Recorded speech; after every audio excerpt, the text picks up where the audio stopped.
Welcome, welcome, welcome. How is everyone doing? It is the RambleCast. This is June 4th, 2025. I am your host, Cody Toombs, and with me I have Corbin Davenport. Hello. And hey, uh, anyone out there paying tariffs yet? Anyone? No? No? Cool. Well, we're already past Taco Tuesday, so yes, I absolutely hate that shtick, but we're gonna make fun of it anyway.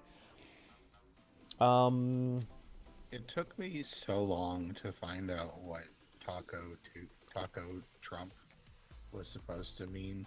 Like I heard that acronym for like 2 weeks. I was like, I don't know what that means, and then finally understood that it was about him like not going through on the super insane stuff that is actually very good if he doesn't go through with it.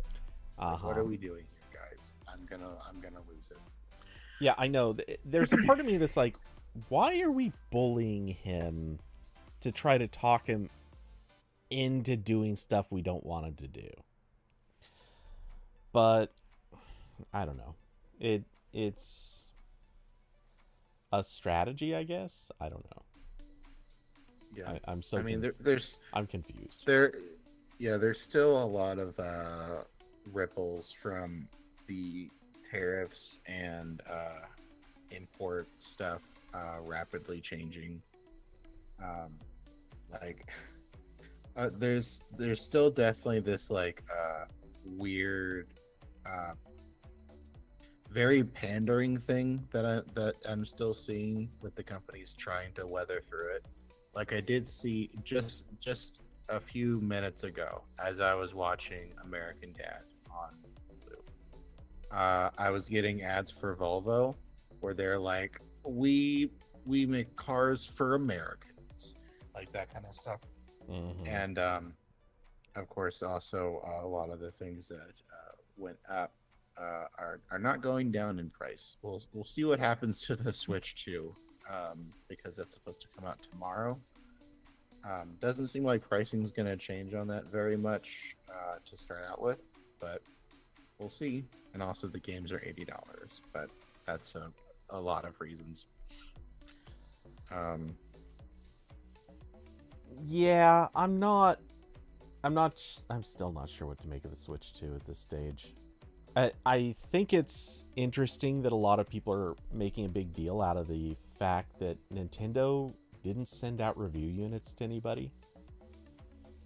yeah, And that was bizarre. Like to the point is where, it? uh, yeah, yeah, I think that's weird, especially because like number one, like even like in my mind, the most pretentious tech company is Apple, but even Apple sends out review units to big sites and some creators. And there was also the issue where I saw one report where like game publishers were reaching out to like IGN and other game outlets and being like, "Hey, do you want to review our game for the Switch 2 before it comes out?" And they were like, "We literally can't because we can't get a Switch 2." So it's like to the disadvantage of the people writing about or covering the Switch 2. It's the disadvantage of the game publishers who would probably want if they want reviews. Again, I'm sure maybe some of them are putting out stinkers if they don't want reviews at a time. And to the disadvantage of the people who might actually want to buy it and get information. But Okay, like you said, didn't they do with the last console? No early reviews. I don't remember because the Switch One was like 70 million years ago. I'll agree with you on the point about game reviews. That's totally valid. Um, but as far as like reviews of the system itself, and I said this in Discord somewhere, um, frankly, I they're gonna get their pre-orders no matter what.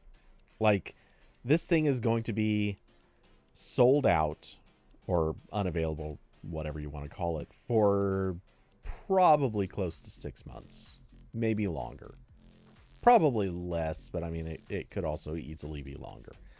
Um, so really, there's nothing holding them back. Like they could very, very, very easily get their full sales contingent with or without reviews. Literally nobody, like, no customers do not care enough. They just want this thing.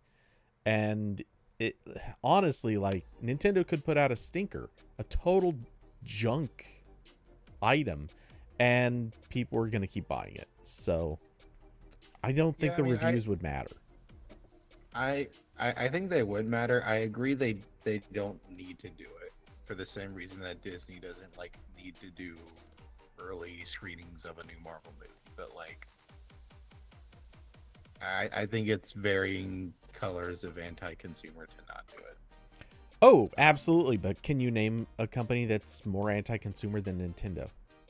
Right, that's what I mean. It's just like another thing in the giant list of nonsense Nintendo is doing that has made me not going to buy a Switch 2 anytime soon. Yeah, I mean, short of like, and I obviously am saying this jokingly, but also a little seriously, short of like Halliburton, I can't think of a company that's more anti-consumer than Nintendo. You know, their whole shtick has literally been, or at least for the last few years, hey, do you like our music? You can only listen to it if you're playing the game or if you pay us for a special music app. Oh, do you like our game and want to stream it?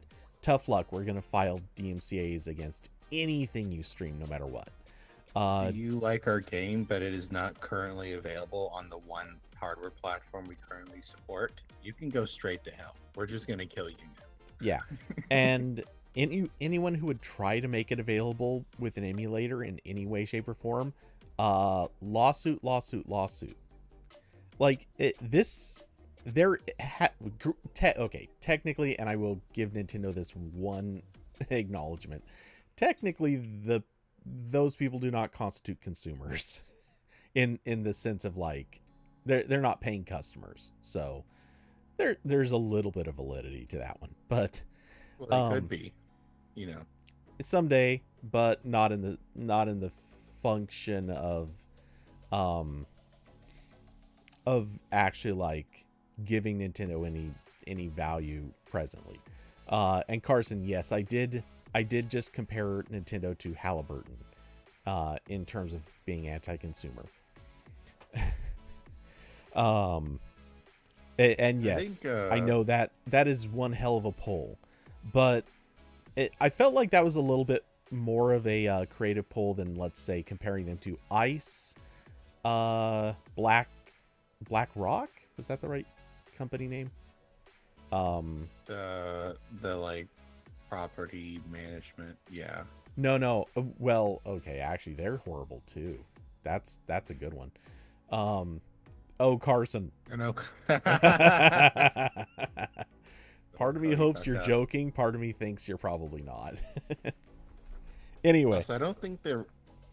I mean, like, I can name a lot of companies that are worse than Nintendo, but aren't like consumer facing. I don't know if that's really a consumer. Oh no, none of those are, except technically BlackRock. But that's what I mean. If we're limiting it to like companies that people know about, I think Microsoft is getting there. I think they're getting there every time I like try to use a Windows 11 computer. And it just has such a disdain for me that is almost unfathomable. And also the one time I really tried to use Microsoft Edge, and I'm still convinced it is like the worst software product that has been made in recent history. It's like it's nice you qualified that, because man, I was just gonna have I know there's like I you can throw in like Flash and stuff in there too. Oh yeah, some Java, but like Microsoft Edge is just like it is truly incredible. Like it is a browser that, if the product managers did not get involved, I think might be the best one, just in because it's Chrome, but like without some extra nice stuff, and has a little bit of Chrome silliness removed. But they let the product managers get to it, and it is like the most. It has it. I've never seen anything even close to it in terms of like dark patterns. Like it really hates you for using it, and like you can change some settings and they'll quietly change back later. And you open it, and it's the new tab page. It's just like all of the like worst articles Microsoft can find on the internet. It is crazy. Um,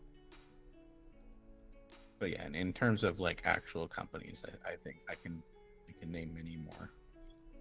Um, but yeah, so Switch 2 is coming. I'm not planning on buying one anytime soon. Maybe they'll convince me if there's like a new 3D Mario that goes on sale at some point. So that'll probably be like 5 years. Because I did like Mario Odyssey. It was pretty good. And I did like Mario 3D World, which was on the Wii U, but no one had a Wii U. And I did not play it on there. I played it on Switch. It was pretty good. Okay. I also had no plans on buying a Switch to one for cost. Two, honestly, like the Switch happened, and outside of just feeling a bit of FOMO over it, I never would have used it. Like I mean, I certainly would have, if I bought one, I would have used it for, I don't know, a couple weeks or something. And I think if during the entire time the Switch existed, I would have just lost interest very quickly, or just never really had anything to play on there, or not much I'd want to play on there. So yeah, uh, given how little interest I would have had in the original Switch, I feel like the Switch 2, again, there's that little bit of FOMO, but I don't think I want it. Well, speaking of FOMO, Oh wow, um, you are weird stretching it. shopping things. No, no, Okay. it's shopping. Okay, I'll trust you. Let's see where this is going. Okay, so you may have heard of a company called Glance. They made the news cycle a couple years ago because they were I think they were founded in like 2021, I want to say. And basically they're a company that sells, that they have an advertising platform based around smartphone lock screens. So they go to phone OEMs and they're like, hey, would you like to put our garbage on your phone's lock screen, and we'll pay you, I'm sure it's an obscene amount of money. And for the companies that say yes, you get the phone, and it has like little, I don't know, it's just the normal ads you'd see on like the notifications for a lot of garbage apps, and like carrier bloatware, like random articles that you don't care about, or things on sale or whatever. Um, so they've been doing that. There's been a decent amount of phones, I believe, mostly in like India and Southeast Asia and Japan, with Glance on the lock screen, and they officially expanded into the U.S. a little while ago. I'm not sure what phones in the U.S. they were on before now, but now they have partnered with Samsung. So this is a little bit different than what they were doing. They announced the title of this press release is just, it fills me with such wonder. It says Glance and Samsung Galaxy Store partner to redefine mobile commerce, launching a new AI shopping experience for Samsung users in the United States. All right. So I Uh, just threw up a yeah, little in my mouth. Please continue. yeah. So the their main selling point here, of course, they pivoted to AI like everyone else. Their main selling point here is that you will provide the Glance AI software, which is an app and also a lock screen, with an image of yourself, and it will try to recommend you. I believe it's mostly clothes. um, with like you modify to be in the clothes. So just like showing what you could look like with these clothes if you buy them right now, pretty please. So in theory, kind of like the thing Google showed off at I/O. Yeah, and they even say this is powered by Gemini, Oh, and Google is a financial backer. Glance, they've been in on the funding rounds, so well, now we know how they there's got together with Samsung. yeah, there's a lot of interconnectedness there, and they say the recommendations and order fulfillment are driven by Glance AI's extensive partnership with more than 400 leading brands and retailers in the U.S. and beyond. Um, and they also said that the app and lock screen stuff shows trending content, local events, and social media moments to make recommendations fresh, relevant, and engaging. I don't know what that means. I'm assuming it's going to show you like the same garbage you see in like Google Discover or like MSN or like Newsbreak, like just whatever. It's going to find you random things.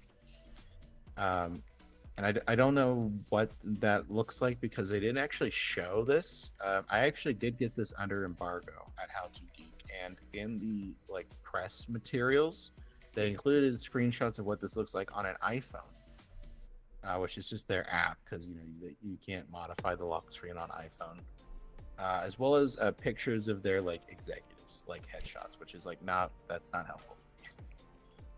So no one knows what this looks like. And they mentioned that it will start rolling out today on various Galaxy S22, S23, S24, and S25 phones. Again, not really sure how this works. They said this is an opt-in thing, but I'm assuming that them or Samsung or whoever is gonna like do some notifications to be like, hey, check out this shopping thing, and people accept it, now realize they'll put ads on their lock screen. That's what I'm assuming will happen because there's no way that most people are going to decide like, yes, I would like garbage on my lock screen, please. I know a lot of people are into AI stuff and this sort of like image editing and that element I'm sure is a selling point to some people, but I think they will probably end up like trying to trick people into enabling this. Like there's no reason for this to be on the lock screen. This is a thing that like Fire tablets do, and Amazon tried it years ago with their Prime models of unlocked phones, and a couple other budget phones have tried it. Like I don't love this. I think it's understandable on super budget stuff. Like yeah, that $30 Fire tablet. You want to you get that to be $30 by subsidizing it with ads and lock screen. Okay, sure. That option exists for the people who want it. And again, they've always sold like Fire tablets without that too, as a little bit more expensive if you don't want that. So I get it on budget stuff, but all these phones that it's rolling out on are hundreds of dollars. The S25 Ultra is $1,300 retail. I'm sure very few people have actually paid $1,300 for the phone, but yeah, that's what Samsung officially charges for it, and I'm sure at least a couple people have bought it at that price. So I think this is gross. I don't really care that it's opt-in or opt-out. It's just another example of smartphone manufacturers trying to squeeze out more profits because phones just last for longer and people don't upgrade as often. So they need to make up money with software services and other forms of monetization. This is why investors have been on Apple's ass for years to boost like iCloud subscriptions and Apple TV memberships and that kind of stuff, because that is where the profit increases are really happening. So, Samsung is absolutely no stranger to putting really annoying crap on its phones. I was talking to this, um, I was talking about this with someone at work, and they mentioned that Samsung has sent them notification push ads to buy the phone that they were using at the time. Yeah. Um, and then in the past they've done like I remember when I worked at Android Police, I definitely got a couple articles out of Samsung like pushing ads through like random system services where it was like kind of difficult and annoying to turn off. Like that, they've done this. Most smartphone companies are doing some variation of that. Like Apple's not like as bad as some of the others, but you do go into the settings app and sometimes they're like, "Hey, we got Apple Fitness Plus trial for you." It's like I didn't ask. I didn't ask you to show me that. Um, So, really quickly, specifically regarding Samsung, some of the highest liked posts that I've ever had on Twitter and Google Plus. Yes, we're going a bit back here, but some of the most liked posts I've ever had were specifically calling out Samsung for just very gross advertising on phones. Um, and Carson, yes, I was actually going to specifically hit that in a second, but because that drives me crazy on my Mac.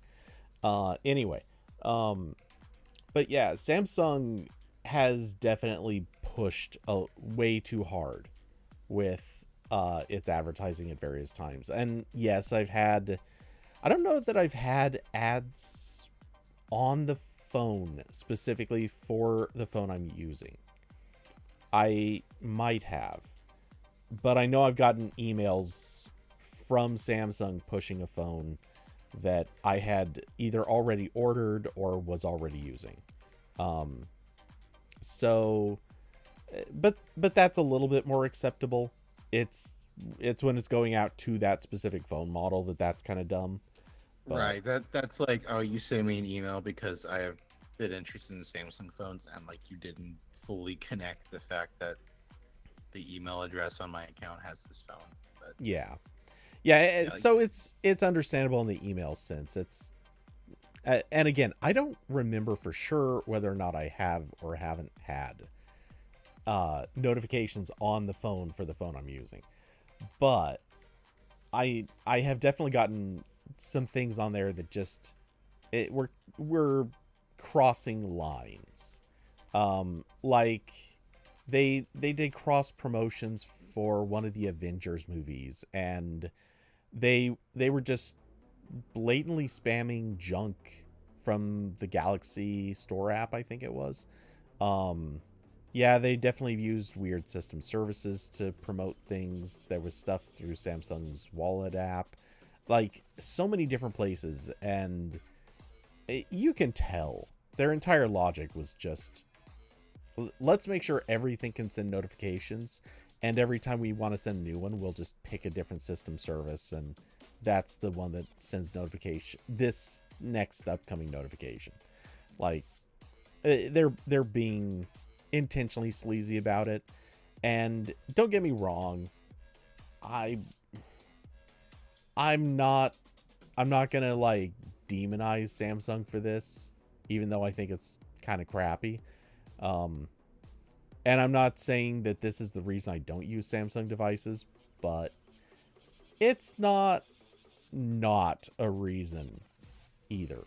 Like, I kind of just don't like that experience. And sure, there are things that I see when I open up apps on Pixel phones. Google certainly does this stuff too, but they're way less gross about it. Um, and Carson bringing up iCloud. Look, like twice a week, I get notifications in let's see, it's the system settings. I get a notification on there saying, "Oh, you're out of iCloud space." Okay, can I just turn you off? Can I just say I don't care? Like, please let me just tell you I don't care. I Anyway, don't I don't think I've seen those. but it doesn't surprise me at all that they're doing that. Well, it's Because again, I've seen the Apple Fitness and like whatever their games thing is in the system app, and then I also use the I'm one of like the 5 people still using the music app for local music. Like I have it in my library and I sync it to my iPhone like it's the good old days, and I have my iPod Nano. And I do, if I hit home, my home page is just the sign up for Apple Music thing. oh The geez. homepage of my app that I only use for the music I have in my library. So they're definitely bad about it. Yeah. And okay, just for clarity, the reason I'm getting the iCloud thing is because I have a I have a family member a sharing an Apple account because I don't want to go to the hassle of trying to disintegrate the accounts, because I'm sure there's like it was originally done so that all the apps I'd already purchased could be usable and accessible for free on this other person's devices. And that was a decent idea at the time. Apple eventually started supporting like breaking them apart and doing family sharing and stuff like that, but I heard time and time and time again how broken the experience was if you ever try to break it, like separate 2 accounts. And I'm sure it's much better today, but I haven't looked into what's required, so I just haven't bothered with it. And I figure one of these days it'll cease to matter. So either I will stop using the account or they will. whichever comes first. So yeah.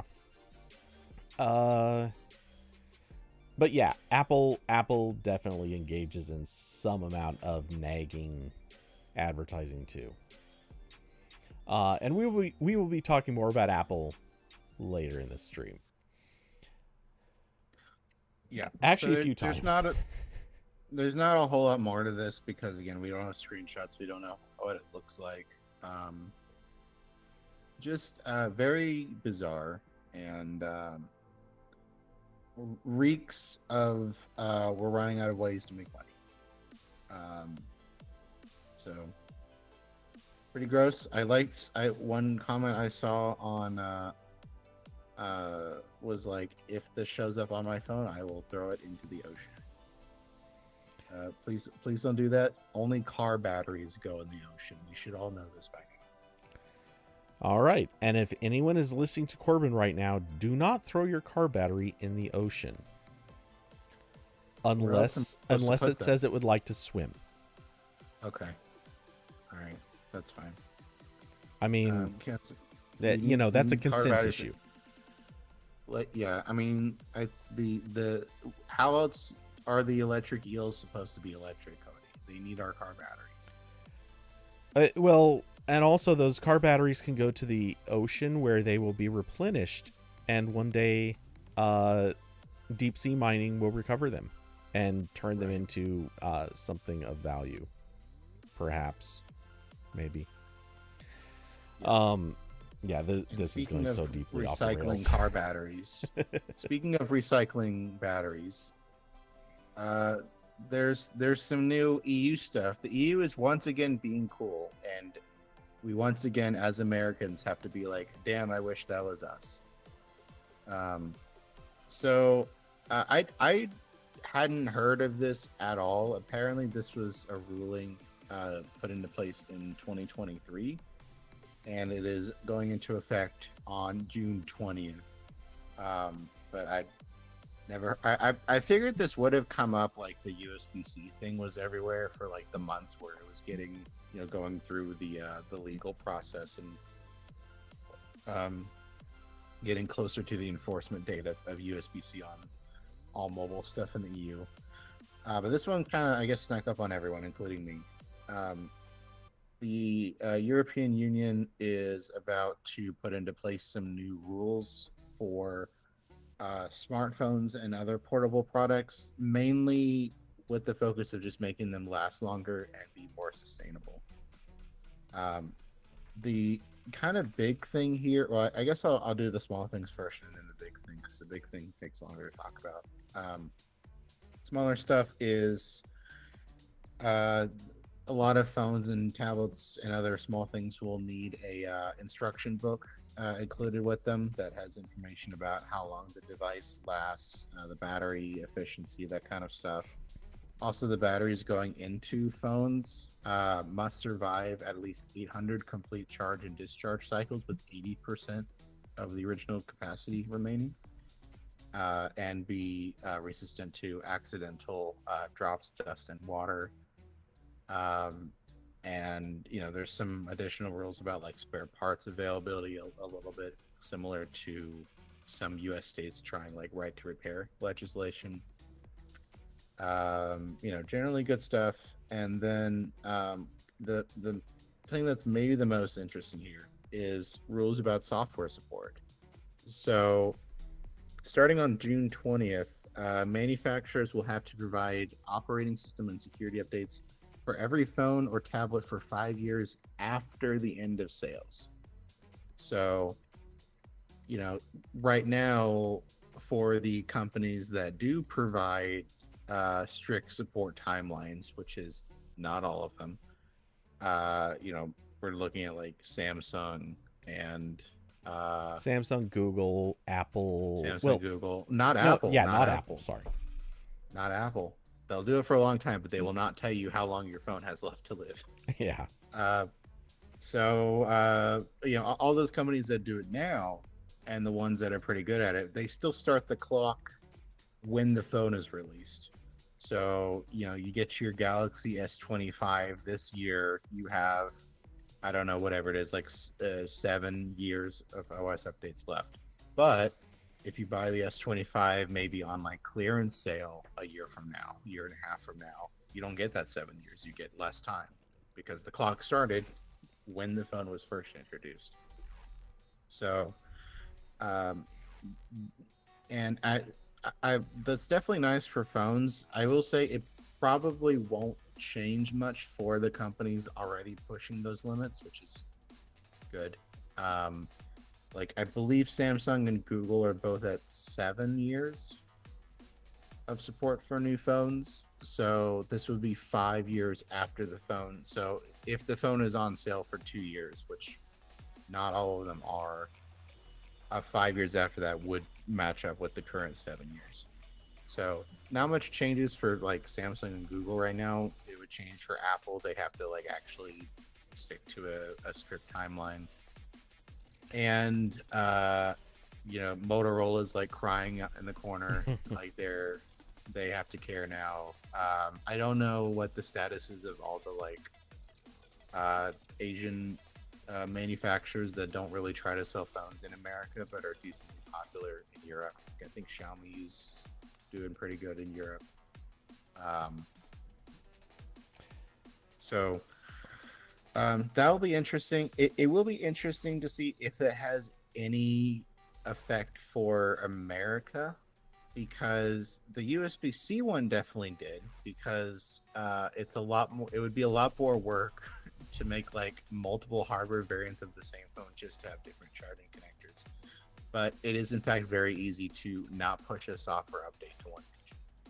So I don't suddenly expect more phones in the United States to have much longer software support. It would be less work for them to do it, but that's still different departments, different hardware variants.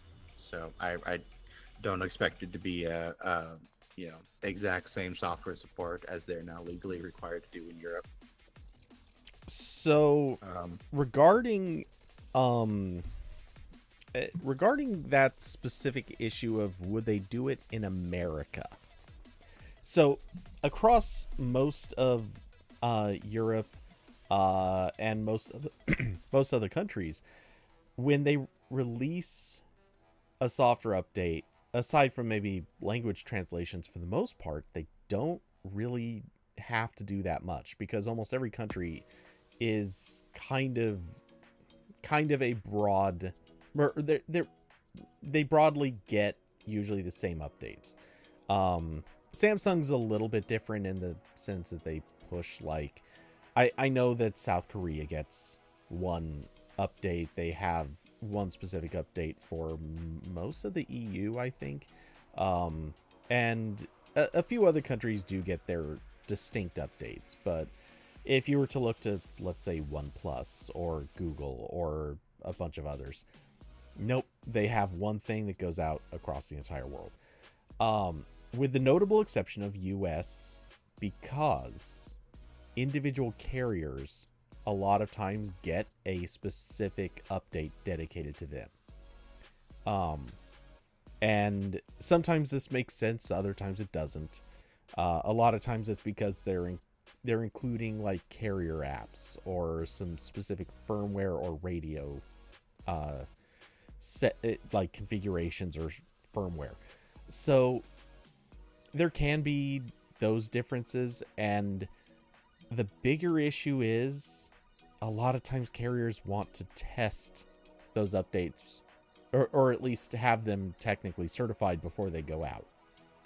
Yeah, because we're doing funky things with like voice over LTE and voice over 5G over here, where That too. you know back in the good old days, I could import a weird Xiaomi phone and put in my SIM card, and it would just work. I wouldn't get good cell service because the bands wouldn't completely match up, but it would work. And you can't really do that anymore. I mean, you can. You just might get like low quality voice audio. You might get kind of some weird behavior. It'll probably still work though. Probably. It depends. I don't know. I see a lot of I was in the well, I'm still in the Reddit for Cricket Wireless, which is where a lot of people accidentally post things about cricket the sport. Yes, But I've heard that's a of pretty that. common occurrence. But every once in a while there'll be someone being like, "Hey, I bought this weird phone and cricket won't work. What's going on?" And someone would be like, "Yeah, you can't do that anymore." um, So, but and Austin says rip Motorola in the EU. Except Motorola has never done good business in the EU. I mean, they've certainly existed there. They've sold phones there, but Motorola historically has been a very American-centric company. I mean, obviously you could go back in time to early Android and even before that, and Motorola, it was like Motorola and Verizon were best buds. You almost didn't find Motorola phones outside of Verizon. And obviously as time went by and companies had to kind of scale out, Motorola did push more into other markets, but like they never really did a lot for Europe. They really stayed focused on the US, obviously expanding to a few more carriers. And then when Lenovo bought, that was the one thing they inherited from Google, was the idea that like, what are other countries? We only need to make things for the US. I mean, they were already there. But yeah, and then when Lenovo bought Motorola, that became kind of a like that gave them an excuse or reason to start selling more to China. And I don't know how well the company does in that area, but basically, yeah, Motorola's existence on this planet is for the most part US and China. And the EU, to my knowledge, like, again, you can find Motorola phones there. You're just not going to find very many. So I kind of feel like Motorola might be certainly, yes, a company that is going to probably ditch the EU given this law. But I have a feeling that they're like, no one's going to notice or care. You know, this is kind of like if I don't I don't have a good name off the top of my head, but imagine some car company that they sell everywhere else in the world except the US, and then for whatever reason, like tariffs or something, they're told, oh, it's going to cost you even more to sell in the US. They're going to be like, you know what? Thanks. We're just going to forget the US is a thing. It's not worth our trouble. That's how Motorola is going to feel towards the EU now. They have a bigger market share in the EU. Oh, weird. That's so weird. Yeah, I'm looking at, of course, like all the data for this is kind of yeah, it's market research data, which may or may not be that accurate, but I'll put this in the YouTube chat. This is our old buddy Stat Counter, which again, not the best data, but there's not a lot of options here to work with. They're putting Apple at 35%, Samsung at 32%, Xiaomi at 11.5%, Google at 3%, Huawei at 2%, and then unknown is 4%. So Motorola is somewhere in that unknown. Yeah, I'll go with the little skeptical about a few things, but also I kind of believe a lot of this. It all mostly checks out. We said that must skew because of EU countries with lower wealth, like how Motorola does well in Brazil historically. Yeah, that's a different Brazil case. thing because Brazil still has like the crazy import taxes. So yep. Motorola has local production in Brazil, so they can undercut competition. And I don't know if it's even full local production or if it's I swear I remember hearing something about they set up part of their like assembly business there. Right. So like I think they were still shipping everything Apple, down there, but Apple did with the Mac Pros in America, where they're like, great, we found someone in Arizona to screw the computer together. It is now made in America. We did it, boys. Right. So, and I don't know, maybe I've got that wrong. But I know I've heard about this several times, and that's why Motorola has been surprisingly popular there.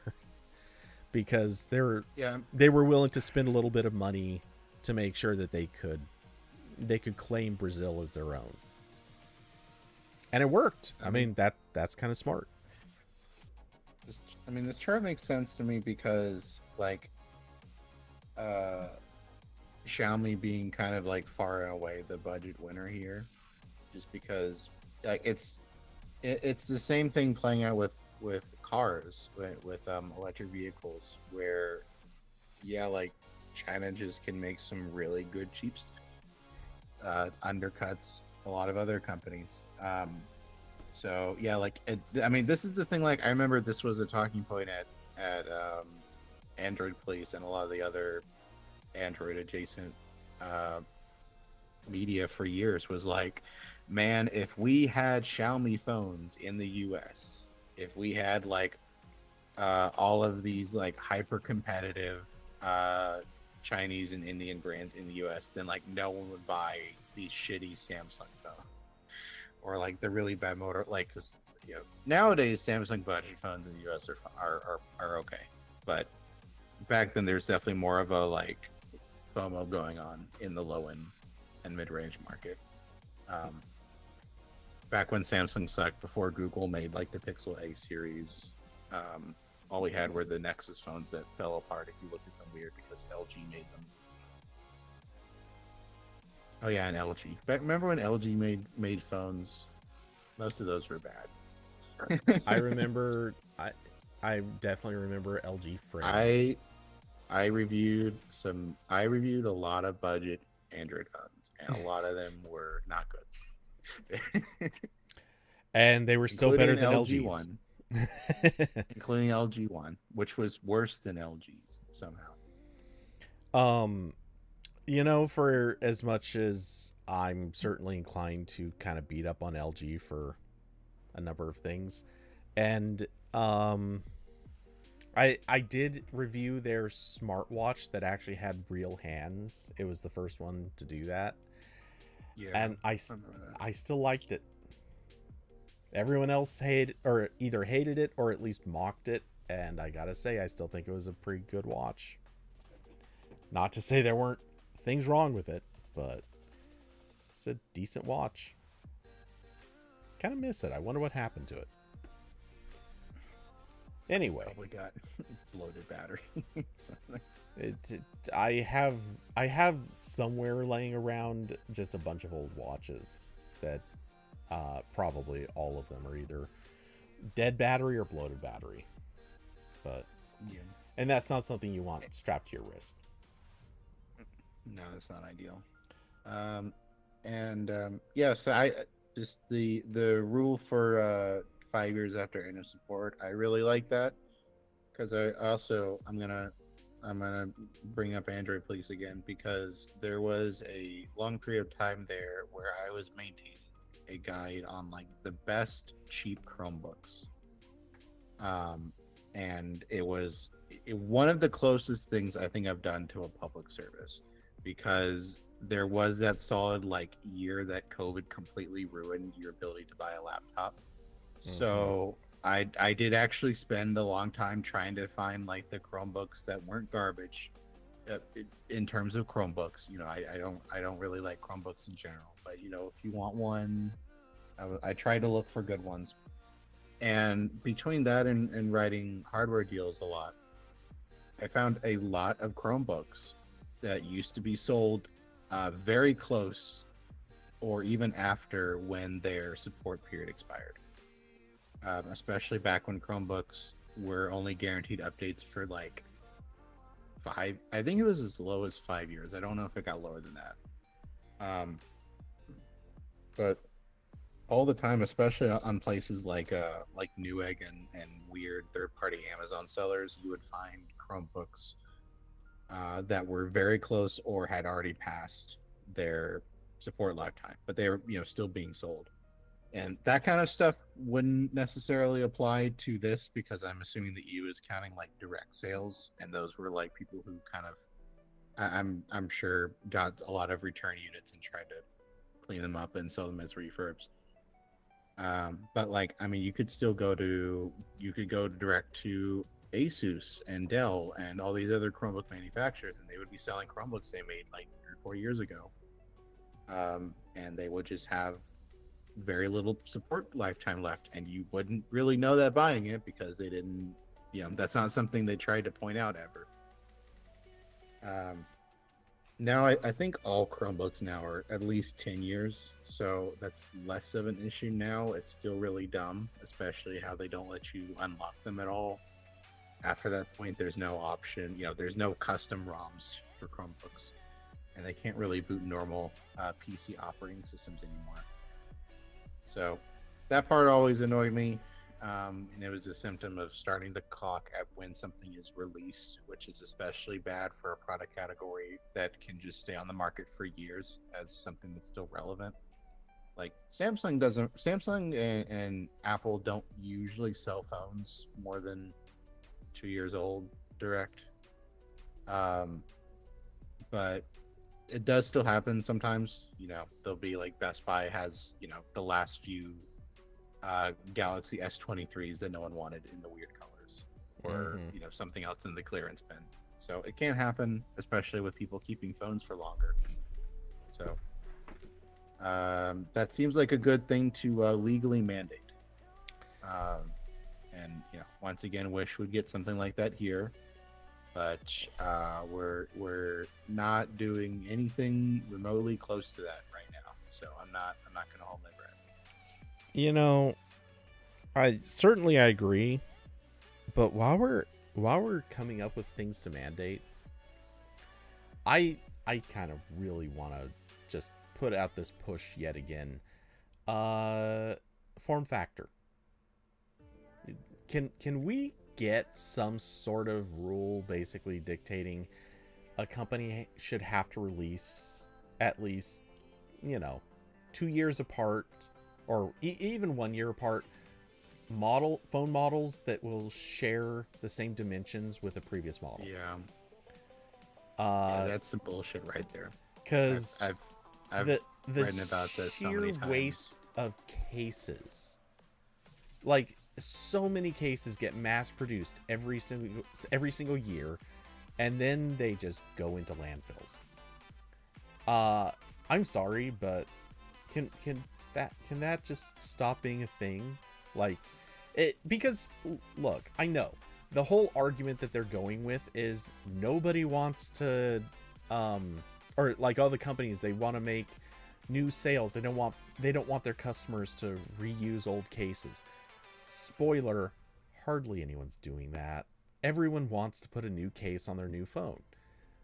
And okay, is that wasteful? Yes. Sure. But the vast majority of people, that's okay. That's totally okay. You know what? I'm not gonna bully them over wanting to put a new case on their phone. That's fine.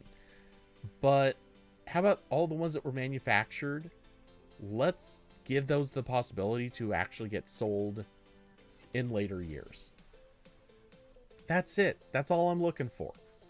I just want the stuff that was already manufactured to not have to get thrown out just because, whoops, we don't stand a chance of selling these anymore. Come on. Can we please get that? Also, for the higher end cases, that totally fits for those too. If you got a case that has like an accessory ecosystem of some kind, for example, Moments cases that have lens mounts, or anything with MagSafe, frankly, kind of counts. Yeah, can we just please make it so this stuff is not automatic landfill every 12 months? Drives me nuts. Yeah. And okay, I know that this isn't the best example of this, but I think it's a great example of this also. Just because I literally happen to have it on my screen right now, I'm looking over at Insta360's 360 camera, the X4 and X5. The X5 just came out a little bit ago. When they came out with it, the little display that's on the camera is exactly the same size between the X4 and the X5. It's a small thing, but screen protectors, yeah, they totally make them. You can get a screen protector for these. And for something that's kind of semi an action camera, that's not a bad idea. Why not? Like, simple as that. Why not make things that are the same sizes so you can keep reusing the protective accessories? Here's a company that doesn't have to do it, but they do because they're not stupid. Okay, that's my rant. I'm mad. Yep. I would like my government to do something cool. That hasn't happened in a while. You mean ordering a taco truck wasn't cool? Yeah.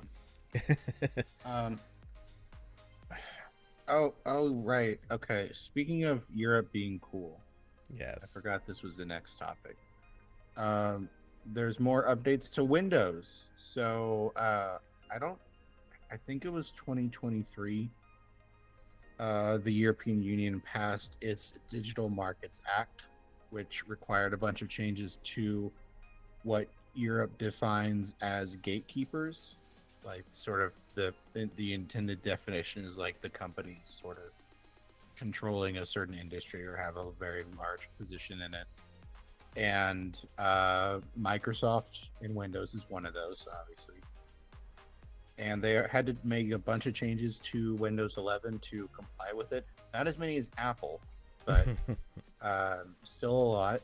They had to make more changes to how the default web browser works. They had to make it, you could uninstall some components that they don't really let you do outside of Europe. They had to, really every like pop up Microsoft does in Windows would not be legal in Europe, where they're constantly being like, "Hey, don't you want to sign up for Game Pass? And don't you really want to stop using Chrome right this second?" And when you Google how to download Chrome, which you don't even need to do here because Europe makes them show a pop up when you start the computer. It's like, what web browser do you want? Here's a randomly sorted list. We're not legally allowed to recommend any particular browser. But in over here when you try to download Chrome, Edge will show like the big banner. It's like, please don't do that. We're just like Chrome. You don't need to do that. We're the same browser. So they already had to make some changes. They have to make more. This blog post went up on June 2nd. They said, as part of Microsoft's ongoing commitment to compliance with the Digital Markets Act, which is a funny way of saying to follow the law. Mm-hmm. Me driving the speed limit is part of my ongoing commitment to compliance with local laws. We are making the following changes to Windows 10, Windows 11, and Microsoft apps in the European Economic Area. And they mentioned some of the changes. So when you set the default web browser, it will change which app opens web browser files, like web pages. I guess before now they could get away with still keeping that as Edge. And setting the default browser will also pin in the taskbar. And you can set the app that opens PDF files by default, which I would have assumed they had to do that already, but I guess not. And also in Europe, there are apps that can provide their own search results in the start menu instead of the start menu just being search results. And also they will let you uninstall the Microsoft Store in Europe. Although the apps you install through the store will keep updating because that's on a different system service that I'm sure they're allowed to keep, because if not, that would probably break some things. And well, they actually do update some system level stuff through the store. So they do what Google's been doing for years with Android. Yeah, granted, they also still have their system update mechanism, but which, leave it to Microsoft to also do the Google thing where we have 6 different ways of doing the same thing, and we're going to use all of them. Yeah, the Microsoft Store is really just the front end for that. I think it's Widget, their sort of like command line utility for installing packages. But yeah, so more changes to Windows 11 and another reminder of what Windows could be if it wasn't awful. I've said this many times, I think a lot of the changes in Windows 11 are really nice, and if I had to choose, I would definitely use Windows 11 over 10, even if the incoming end of support for Windows 10 wasn't a factor. It's just nicer. They fixed a lot of the stuff that I wanted them to fix in the many years they updated Windows 10 and it went nowhere. But it is still, again, as I said earlier, it hates you specifically. They let the product managers get to it. It is just really annoying and irritating. A bunch of dark patterns. It wants to promote Edge all day long, which is its own pile of evil. And Java says sandbox, other thing. Yeah, all the other things that Windows still doesn't have. That's kind of basic, but could be a lot better. Microsoft has made a better version of Windows, and you are not allowed to have it as an American. You are the sucker. Yeah. But hey, to Microsoft's credit, they did make something kind of better. Yeah, I'm just going straight to the transition. Because, do you have anything else you want to say on this? No. Okay. So they did make one thing better.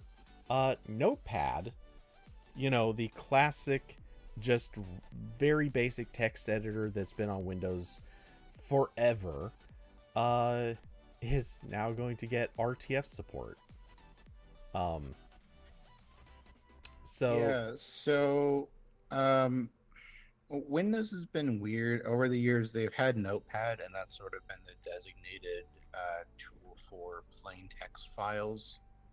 And then they always had some other graphical thing. Like for most of the history, it was WordPad.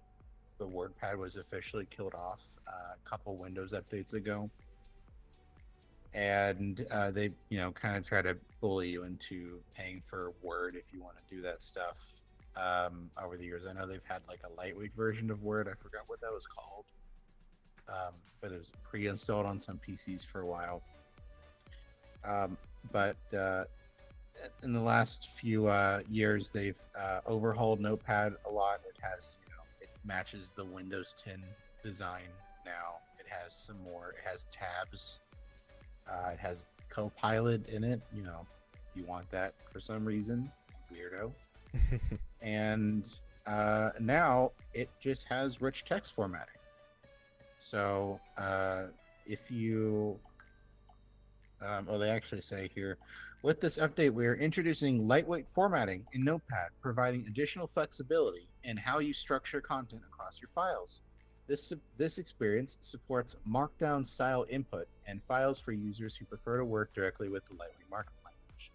So I don't actually think this is RTF. I think it's just if you open a plain text file that is Markdown, you can switch between what you see is what you get okay. interface and the plain text formatting. So kind of what you can do in VS Code and a couple other apps like that. Okay, so I lied. But, I imagine like adding RTF support on top of this probably wouldn't be that hard. But I don't know if they're doing that yet. Well, then it's just WordPad. Yeah. With WordPad with Copilot. Oh, yes. And look, I actually, don't get me wrong, I kind of thought getting rid of WordPad was a poor choice. Putting this in, kind of a good idea. I just think that it'd probably be smart to have one thing, yes, just one thing, that does all of these things. Because it feels like they're kind of on the right track, just missing the boat a little bit. They should have really updated Notepad to support everything that they want to support, including RTF proper, before they killed off WordPad. And that would cannibalize Word sales, Cody. We need people to sign up for Microsoft 365. But yes, this is the thing that Apple figured out. Apple figured out 30 years ago. I don't know how old Mac OS X 10, like 0 is, because TextEdit was there from day one. Because I believe that was actually a Next operating system app that they just ported over. Because classic Mac had, I want to say simple text. I think that's what Mac OS 9 and earlier had, but TextEdit can just switch between plain text and rich formatting, and it works fine. I don't. Again, Mike, the text editing situation on Windows has always been like they've always very clearly intended to buy Office if you want anything remotely complicated. Because I know, again, they for a while I forgot what it was called, but they had some like thing that was a halfway step between WordPad and Word, and I think it could open Word documents but not edit them. I don't remember what that was called. But yeah. So I don't know. This has always been like a weird thing in Windows, kind of like how they went back and forth with Paint. Like they tried that weird Paint 3D thing in Windows 10 that no one liked, and then they said they were going to kill the old Paint, and everyone didn't like that more. And then they gave up on Paint 3D and just started updating Paint to be good in the same way they've been doing for Notepad, but it's still like kind of a weird app that doesn't really fit in. They're doing related stuff with the Photos app. But I don't know. But kind of the defining quality of Notepad for its entire existence has been it's just plain text. That's all you get.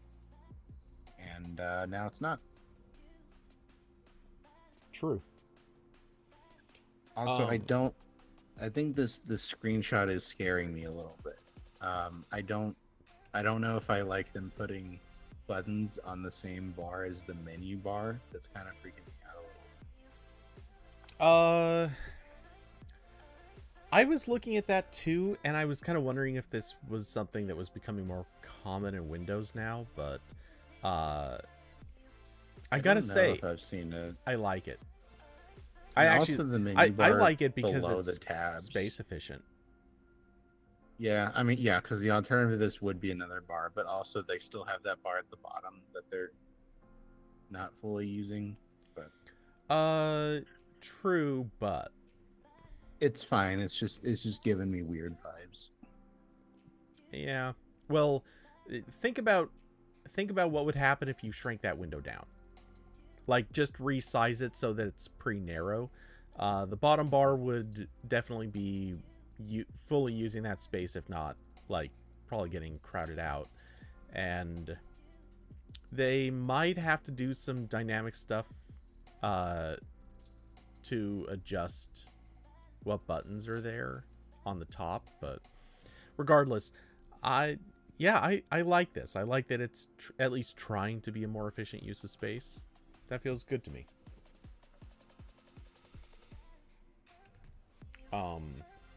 I just kind of I'm actually a little confused why you have, well, not but why, well, okay, first off, just quick comment, I kind of hate the Copilot button being there just because it's the one colorful thing. Yeah, they gotta do that. It's got it. That's the attention-seeking button. They did this in Edge too when it was Bing chat. It was actually a bigger button than everything else in the Edge taskbar, and it was the only one that it opened the pop-up, but it opened the pop-up when you just rolled your mouse over it. Like, and it was the only button in Edge that did that. Like, everything else, like you have to click the refresh button for the page to refresh. Mm-hmm. Or like click the favorites button to see your favorites, but that one, it would, as soon as your mouse rolled over it was like, oh, I'm wanted. Yeah. Again, this is what happens when you let the product managers make every decision. It's terrible. they need Copilot usage, even if some of it is acts as I pushed my mouse on my desk accidentally and it opened Copilot. That still counts. It does. So someone's got to get that promotion. The other thing that just leaves me wondering, but I'm assuming that's a profile icon right next to the Copilot button. Yeah. Why does Notepad need that?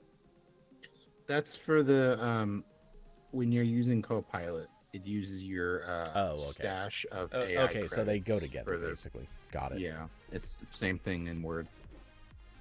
Okay, I'll buy that. Everything in Windows with Copilot is like hooked up to your Microsoft account for when you need more AI credits. Oh, I need credit for using AI.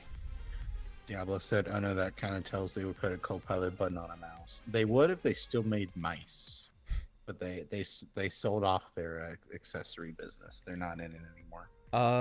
They don't have to do it. They can just get Logitech to do it for them. Yeah. I'm sure if Microsoft contacted Logitech tomorrow and said, "We want you to put AI buttons on every mouse," I bet Logitech would be so giddy. They'd be jumping for joy and couldn't wait to do exactly that for their highest end models. Okay, so I don't think I have anything else on this. Do you? No, and I'm also checking my computer over here. I'm installing Debian on this netbook. Corbin multitasking. Yeah. See, it's trying. Yeah, it's valid. There it goes. Because Um, I had to write an article about the few remaining Linux distributions that still support 32-bit x86, and I was like, oh well, I can test one of these and make it a quick article. So that's what I'm doing. it's fair enough.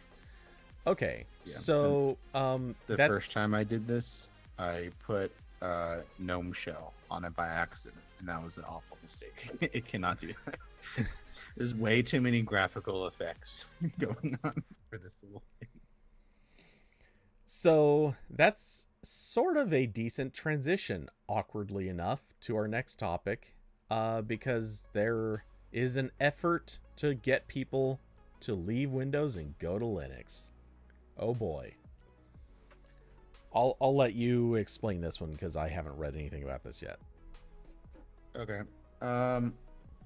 So this isn't like a big thing. It's just a bunch of Linux developers and managers and stuff have come together to create this thing called End of 10, which is a website that gives you some kind of introductory information about switching from Linux or switching from Windows 10 to Linux, because Windows 10 officially dies in October, and unless you pay Microsoft for the extended security updates, your computer is going to be progressively more broken.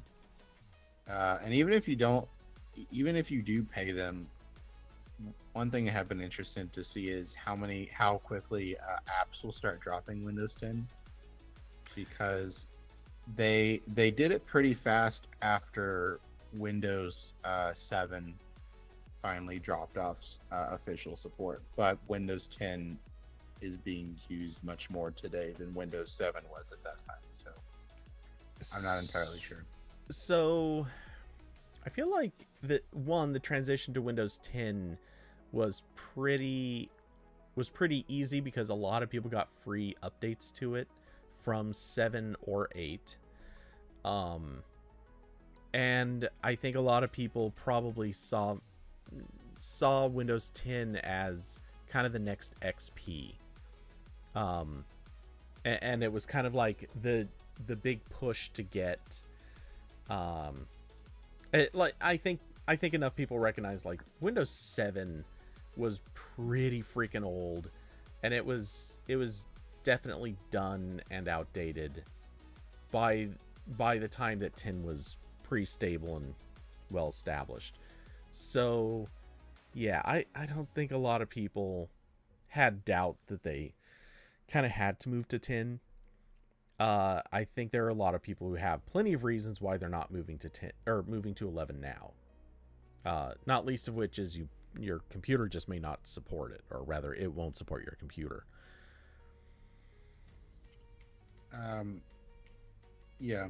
So yeah, I'm curious how that goes. But anyway, if computers on Windows 10 will get progressively worse after October. So the Linux community is doing the smart thing and being like, hey guys, we noticed Microsoft really fucked you over. Why don't you come over here? So they've put together a bunch of resources at endof10.org. The main thing they're doing is they're organizing a list of places where you can go and get a person to explain Linux to you. Because online isn't helpful for everyone. In fact, there's certainly a lot of Linux people online I would not like to engage with. But there are a bunch of like computer repair shops and that kind of thing that will be a little bit more normal and helpful to you. I do like this list because it has I think it's mostly just a result of where the people are who are organizing this, but they have a little map on their website, and there are a ton of dots in Europe, and there's about 5 United States. But there's more dots here than when I looked at it a couple days ago. So they're adding more. But they've got a list of places where you can get help, and also a list of in-person events coming up where you can get help as well. So that's kind of the main thing, is just focus on like offline support, helping people migrate. And one thing I think is a little bit interesting here is that they are, even though there's a lot of KDE people working on this, and the infrastructure is hosted by KDE, they are specifically avoiding having a like go-to Linux distribution to push people towards. So they're trying to be impartial. And I did like that when I wrote about this for How to Geek, the comments pretty because again, Linux people online can be very normal. The comments were filling up with like people. There was a couple of people who were like, "Yeah, I did this a while ago. I really like this distro," and then the reply would be like, "This distro sucks. I like this one." So, seems like a cool thing, and yeah, I'm interested to see where this goes. I know David said Year of Linux. Yeah, it's gonna be the Year of Linux one of these days. I think it already was once smartphones surpassed desktops as like the default way people use tech. That's as close to a Year of Linux as I think we're ever going to see. But I think the Year of Linux is an individual thing. For me, the Year of Linux was, I believe these were the same year where Steam for Linux came out, and you didn't need Silverlight to watch Netflix anymore. I think those were the same year, and that was when I was like, yeah, Linux is good now. Because before that point, you didn't have Steam, and you had to do some like absolutely crazy shit where you were running like Internet Explorer in Wine with Silverlight to like maybe be able to watch Netflix. But then they added a web app so Chromebooks could use it, and then sometime later they let non-Chromebooks use that, and that was pretty nice. So yeah, there's this project, and also I saw KDE made like a similar page that's sort of like their pitch to Windows 10 users of like, here's all the apps we have, and the desktop is familiar and all this stuff. So a lot of Linux community people are trying this, and seems good. Because I desktop Linux is definitely not for everyone. It's not really for me, but for all the people who basically just use a web browser, perfect. Absolutely can replace Windows for those people. And yeah. Okay. Anything that keeps a lot of computers out of landfills is nice. I appreciate it. So, I just feel like saying a few observations and notes. Number one, in case it's not obvious enough, going and visiting any of these things, it means that you're literally signing up to be nerd-splained to, and cheers to that, because more people need to be nerd-splained to. Yeah, I mean, again, I'm sure that the events and places in real life for this are normal, because it is at least the barrier of like, okay, this has to be an in-person conversation. I'm not going to be But indeed, but also there I feel like it needs to be pointed out that there is a interesting imbalance about where you could go to one of these events. In the entire United States, there's about 12-ish locations. Maybe it's more, and no, that looks to be about 13. Yeah, there's I not think. a lot. I think there was Oh like no, sorry, 3 it's dots. it's 11 in the U.S. and then 2 in Canada. Some of them are in Canada. Yeah. Surprisingly, nobody in Vancouver. Very interesting. There happens to also be one in Costa Rica. That's kind of neat. South America not particularly well represented, but hey, that's to be expected. Africa, no one's touching that with a 10-foot pole. Obviously, Europe is flooded with locations. I know this isn't the case, but I like to imagine everyone in Africa got really pissed at the one laptop per child thing. Was like, we're never fucking touching that shit again. That does kind of check out, actually. And then obviously we get over into some of the Asian countries, where there are actually a few of these. I'm pleasantly surprised to see that. Australia even has one in Melbourne. But what the absolute F? There isn't one in New Guinea. There isn't one in New Zealand. There isn't one anywhere in Malaysia or Indonesia. What the hell? Come on, the Philippines? So that's not a problem. Say what? New Zealand's not real, so that's fine. Oh, well, true. The hobbits don't use Windows. I get it. Also, China's already kind of living in the year of Linux, so maybe they don't need people to explain Linux. Well, you say that, except there's apps. Oh wait, no, that's in Russia. Yeah. Okay, never mind. Yeah, China moved to Linux years ago. There's actually a spot in Russia. That's. Yeah, I thought there's one dot. Mm-hmm. Yeah. Again, far western Russia, but still, it counts. Yeah. I'm sure this will continue getting more dots, but it is funny that the initial wave of people ready to help is mostly Europe. And of course, really mostly Germany. there's not a lot of dots in like Eastern Europe. Yeah, that is true. Germany is really well represented here. Germany does like Linux. They have like I know there's several local governments in Germany that switched to, if not Linux, then like LibreOffice and that kind of stuff a long time ago. Mm-hmm. Which pretty good now. I wouldn't want to be relying on U.S. Infrastructure and services right now. You know, if I was over there, this seems good. Truth. Also, come on, guys. Nobody in Antarctica wants to talk Linux. Are you telling me nobody in Antarctica wants to talk Linux? I don't believe you. They're already there. I mean, I'm sure all the penguins. They already have penguins, is what you're saying? Yeah, they already know. They're born with that knowledge. They could be. Oh God, this somehow I feel like something you just said has to offend somebody. I don't know who or why, but something. I would really like it if one of the handful of scientists at like one of those really remote research bases in Antarctica signed up for this. That would be very so cool. there can be one dot just in the middle of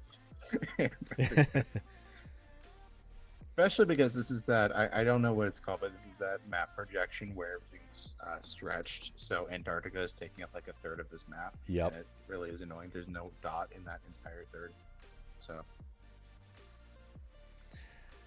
but somehow I just love the notion of there just being somebody there. I want to believe. I mean, they probably got Linux on like some. Oh, I'm sure they have it on a bunch of stuff down there. Yeah, those research machines and servers and whatnot. And if there was ever a place anywhere in the world where you could just overclock your system, it's in the coldest place on Earth. Yeah, they want you to do it. It's a free space heater. Yeah. I mean, someone down there's got an Android phone, I'm sure. Oh yeah. You know what? Actually, oh God, I feel so bad even saying this. Clearly, what they need is for NVIDIA to send like all their like a bunch of their strongest graphics cards down there, just so they can run those with, just so they can run them completely like open air, just to heat the rooms. That'd be perfect. Yeah. The Penguins need their AI models. Mm-hmm. No, they actually send it down there so that one of their research bases can also be like a GeForce Now server. So all the other bases can do internet games. God, I'm feeling, I truly sense somebody at Google had to be like, hey, could we do this? Yeah. We do weird things. Yeah, could we do I'm this? sure someone brought it up because Microsoft had those data centers that were in like barges they sunk underwater. Mm-hmm. And then stopped working because the salt water was an issue. Shocking. No one could have predicted that salt water was going to destroy whatever it touches, because salt water destroys everything it touches. Carson said Chrome OS Flex. I think when I was talking about people switching to Linux, and yeah, that's another fine option for Windows 10 hardware. I would say probably most people would be better off with just like a desktop Linux with Chrome installed, because that at least like gives you easier access to, I don't know, like random image editors and that kind of stuff. If you have someone who like occasionally needs to edit do light editing on a photo or something, or needs to access files on a flash drive or something that maybe Chrome OS doesn't like. But yeah, that is also an option, especially because Chrome OS Flex still doesn't have Android apps, so there's less of a benefit to it than normal Chrome OS.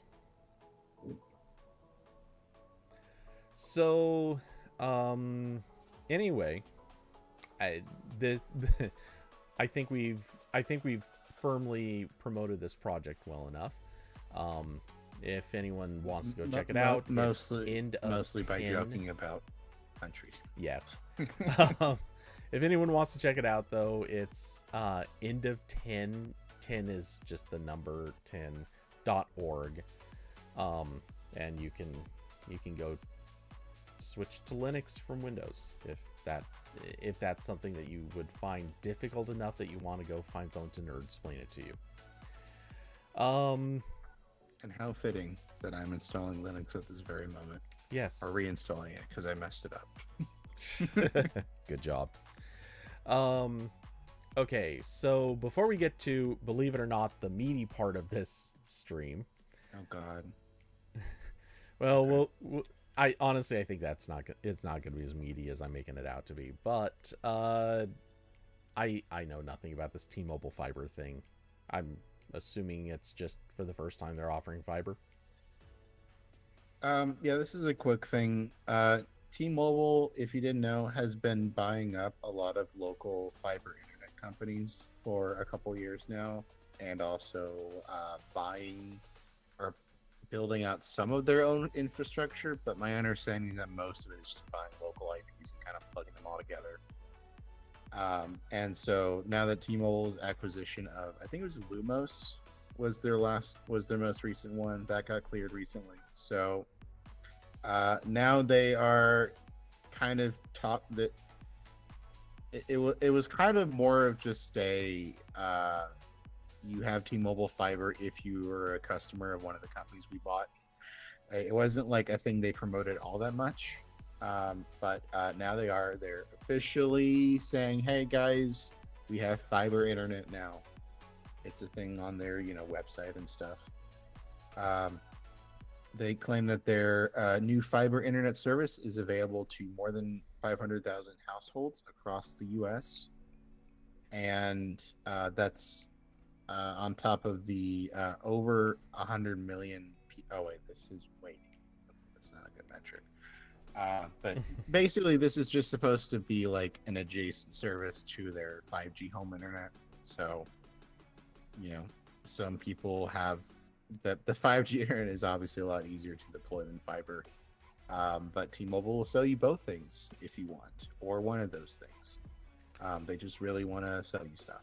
So basically, they're now AT&T. Yeah, yeah, they're now AT&T. They're now Verizon. They're now, I mean, technically Spectrum because Spectrum is also an NVMO. Um, so, uh, yeah, their 2 gigabit service is $70 a month with auto pay for a limited time in select locations. They don't have that everywhere. Their main packages are, I should have scrolled down a little bit. Their main packages are Fiber 500, which I believe is 500 megabits per second. That is $60. Uh, if you have a T-Mobile voice line, so yeah, they're doing the vertical integration thing. If you don't have T-Mobile voice line, that's 75 a month.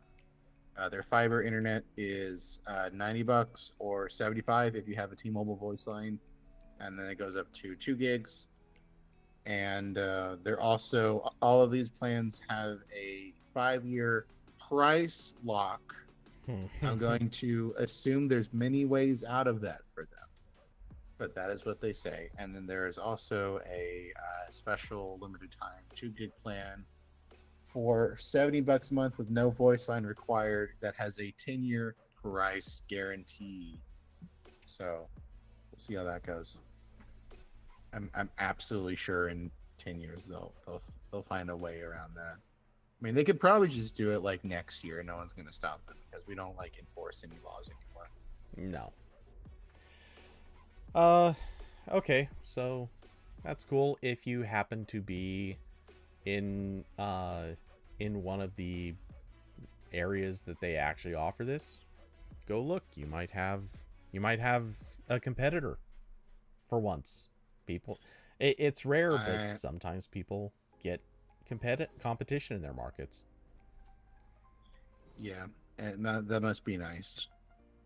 And it's also so funny. Like I keep getting like mail ads for different internet providers, and it's like I literally can't switch to you.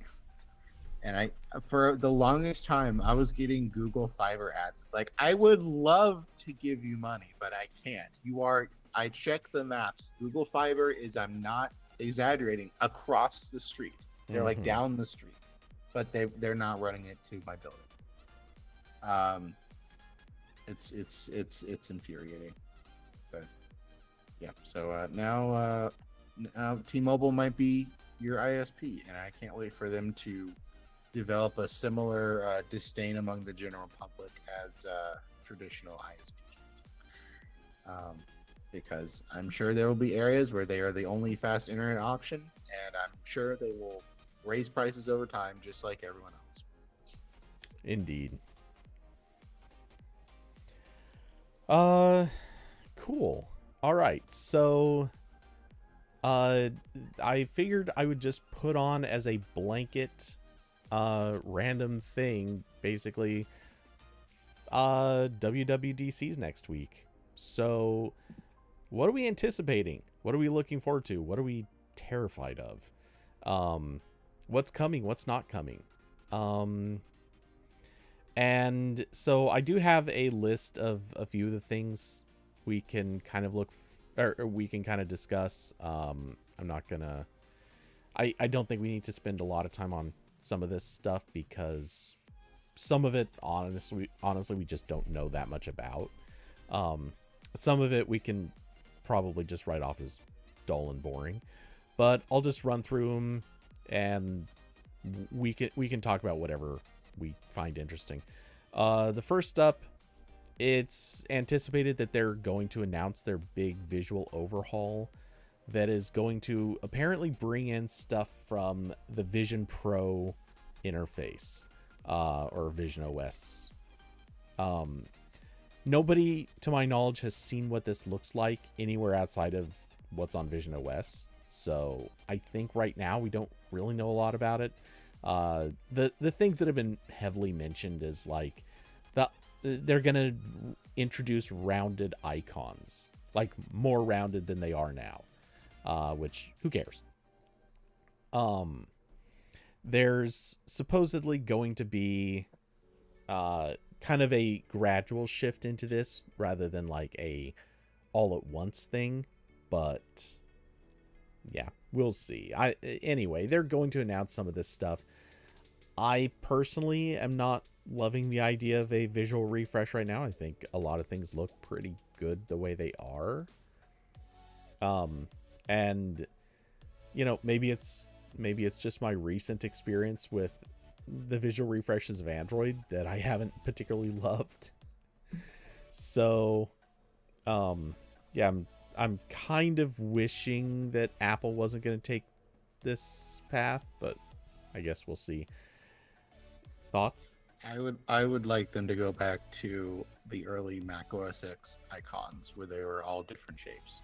Yes. Oh God, And you yes. know That what? that was so much You better. know what? Fuck it, do it on iPhone too. Do it. Do it. You won't. Oh yeah, they couldn't. They could never. The Apple employee mind cannot comprehend.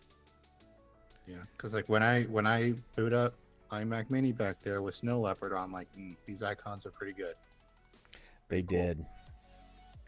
did. They just had a style to them that was a lot more fun.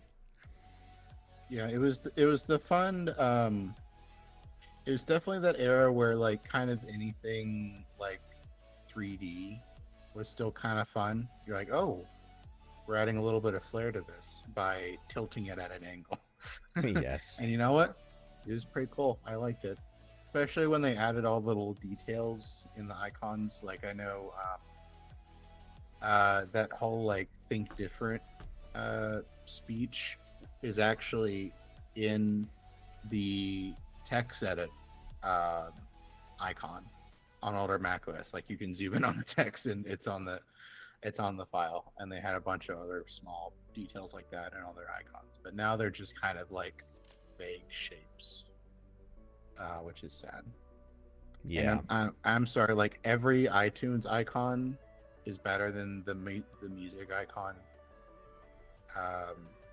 Really everything. So I'm now hoping for that, and I'm gonna be disappointed. Indeed. Probably So just gonna be the same exact icons, but with more gradients, because that's what we're doing now.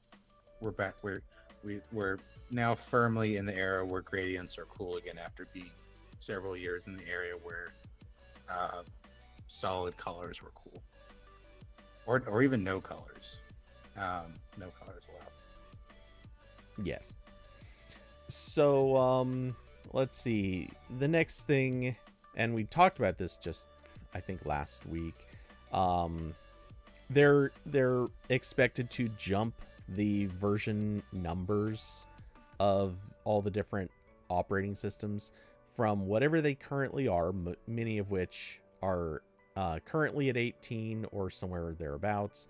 They're about to jump to match the year +1. So the upcoming year, the same way cars do. So it's about to be iOS 26, iPadOS 26, macOS 26, and so on and so forth. So, This is stupid. I mean, I'm part of me likes firmly it. against this. Part of me likes it because I don't like trying to remember what year the version number goes with. Anytime I try to remember that, but I cannot with 100. I have like 5 Apple things within visual range of me right now. I cannot with 100% certainty tell you what the current iOS version is. I think it's 18, but I'm not 100% sure. I'm not going to look it up. This would technically solve that issue, but I still don't like it. I think it's dumb. well, here's the thing. I'll say it definitely solves that issue, or kind of solves that issue. The caveat is, was it an issue that needed solving? And I'll agree. I don't, or I'll presume that that's where you would agree. I don't know that that's something we needed to solve. It's just something that I think is a nice to have. So yeah, I'm not against this like you, but I'm not strongly for it either. I just think it's probably kind of an improvement. But that's about it. That's pretty much as far as my feelings on this go. Let's see. One of the big expectations is or well, kind of a big expectation, is supposedly there are plans to update iPad OS to have more like professional level features, stuff that's more similar to what Mac OS offers. I Can I just say how skeptical I am of this? I think we hear this literally every year. Yeah. Like every single year, someone is like, "This is the year where they're gonna care about iPads," and it never, like, the one year that happened, like 1 or 2 years ago, the big update was like, "Oh shit, the iPad finally has a built-in calculator app." Like Well, that's kind of the levels we're working with here. So I'll believe it when I see it, but also this is something that they absolutely should have done 5 years ago, or more. Not just because, like, I understand the relationship they have where they can't make the iPad as good because they would like people to buy iPads and Macs. So they're not going to do that. They're not going to put Mac OS X on an iPad, even though they totally can. There's nothing stopping it. It'd probably even be a pretty decent experience. It wouldn't be. They don't have nearly as many issues as like running Windows on a tablet would have, in terms of the UI and performance and everything. But they need to do more of it just because they now have the Vision Pro, which is supposed to be a computer on your face. But because it is currently an iPad on your face, it is not good. And it's actually worse than an iPad on your face because they still don't have all the iPad apps ported over to it. So they needed to sort out the iPad before they launched the Vision Pro, so that if they're going to have a shared platform, then the Vision Pro would be more competitive with, quote unquote, real computers. So, yeah, I mean, they should have done that a long time ago. I don't have any confidence they will until I see it. And not just until I see it, until it's actually on an iPad, because now this is Apple's big issue: is they announce things and then they take a year or more to actually happen. Oh, we're about to hit that subject shortly. Or actually, yeah, never mind. We're hitting that subject right now. Apple Intelligence. Oh dear God. Look, we just went through it with Google. AI is gonna be the subject of the day again. Last year, Apple promised a bunch of stuff with Apple Intelligence and delivered like 0.5% of it ish. It was pretty much just that stupid image playground thing. I'm sure there's some other stuff, but none of it felt like anything close to what Apple was obviously aiming for. And by all accounts, they still aren't ready now to launch a lot of that stuff. Obviously, like, within that umbrella, you've got Siri. Pretty much everyone's saying Siri's not even close. Like, it's doing stuff. It has some intelligence behind it, but it's still just nowhere close to product ready. Let's see. They've promised an AI battery management thing, which I'm not even clear how that's AI. I think that's just a machine learning thing. Yeah, I think that's just I don't. That definitely does give me the vibes of like, oh, you already had this thing, but it needs to be called AI now. Yeah. And then they're apparently also working on a health coach, like an Apple Fitness feature that I guess is supposed to be AI powered. And it's unclear to me what that's actually going to do. It's going to be just like that Chat GPT custom GPT that got in the news like a couple days ago. That was like telling guys like, you need to do surgery because your jawline sucks. Like, wow, going for the darkest version of this. I like it. It was very mean. Not to me, I did not use it, but to others. Corbin's self-worth is being challenged right now by a computer. So yeah, I'm not I'm not looking forward to all the Apple Intelligence announcements. I feel like those are going to be really, really obnoxious, not for any purpose, and most people are probably going to either want to tune it out or might actually just straight up mock Apple for announcing a bunch of stuff that I'm expecting they're basically not going to have ready to announce, or sorry, ready to launch, and may not even have ready to show off. Because part of me thinks that they have to have learned their lesson at least somewhat about showing demos of things that aren't real. Like, not only are they just not ready, they're not even functional yet. And Apple's not the type of company that should be doing that. I'm not saying that in any sort of idealistic way. I'm saying that in the sense of anytime Apple tries to announce something that they don't have ready and don't have done, it turns out really bad for them. And they should just not do it. Yeah, I mean, I think it's telling that I'll put this in the YouTube chat, but this was some of the people behind the original Shortcuts app that Apple bought and turned into Apple Shortcuts. They have a new startup they're working on called Sky, and it's like a supercharged version of like the ChatGPT desktop app, where it's just like looking at your screen, and it can start to do things based on the context of your screen. You can ask it like, "What's this?" and like you don't have to like copy and paste the text over because it's looking at your screen. Mm-hmm. And it has like a lot of low-level integration. It like plugs into all the Apple services that Apple lets you plug into, and it looks like a pretty good actual like automation assistant tool. And it's pretty interesting that like this is what I imagined Apple would build, because they can with their access to the system and the local models running on Macs. But instead we got like the worst AI image generator, and like a Siri that still doesn't really work, and a bunch of other stuff.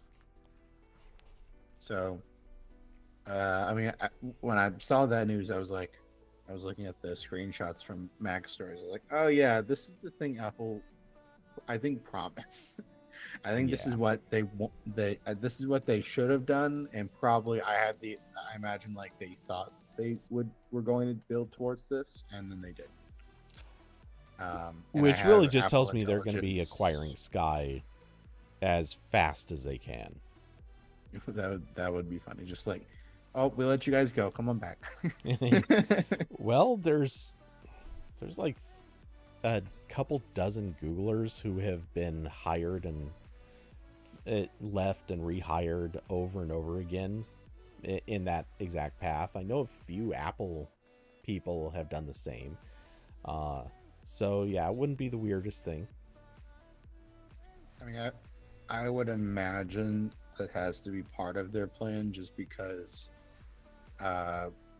if it wasn't, this would probably also be a Windows app, because they are showing off a lot of Apple specific integrations, but it wouldn't be that much more work to plug those into like the Windows equivalents. Some of it would be a lot of work, but yeah, where Windows has equivalents. And on Windows, you just, if you were to listen to all the wrong people, Windows presumably has a larger user base that would be worth more money. I at the very least, I think it's not worth more money. Two, I'm not even convinced that it's that much larger of a user base, but those are things that obviously could be debated.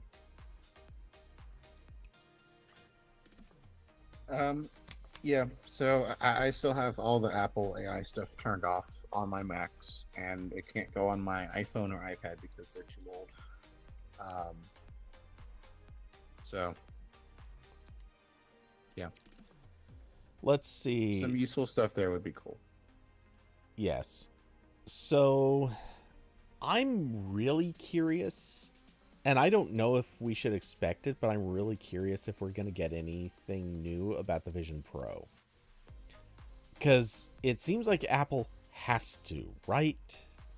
I mean, at this stage, they really need to try to solve this problem. Um, Yeah, because I don't they'll probably like show off whatever's in the Vision OS update a little bit, but I don't see them going big on this until they have new hardware, especially affordable hardware. mm-hmm. Affordable in terms of the $3,500 headset they have. Yes. So, the being that it's WWDC, they may or may not really have that much in the way of hardware to show off. But I'm thinking they have to show up with at least some sort of on-stage announcements about new things that they're going to do with Vision OS. Because what we've seen so far, like, it feels more like a tech demo.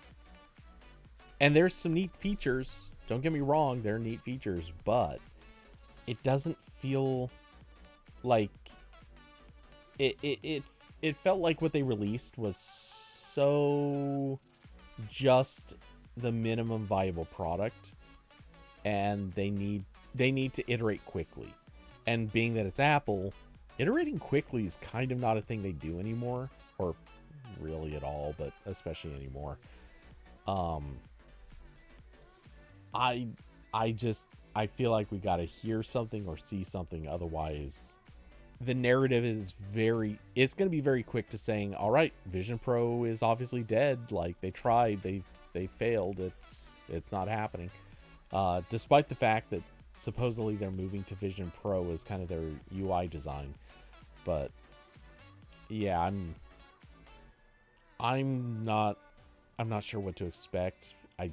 I think we should be expecting something. Yeah, I mean, I'm still just like not interested at all in anything remotely like that category. Because Apple's not going to build what I want.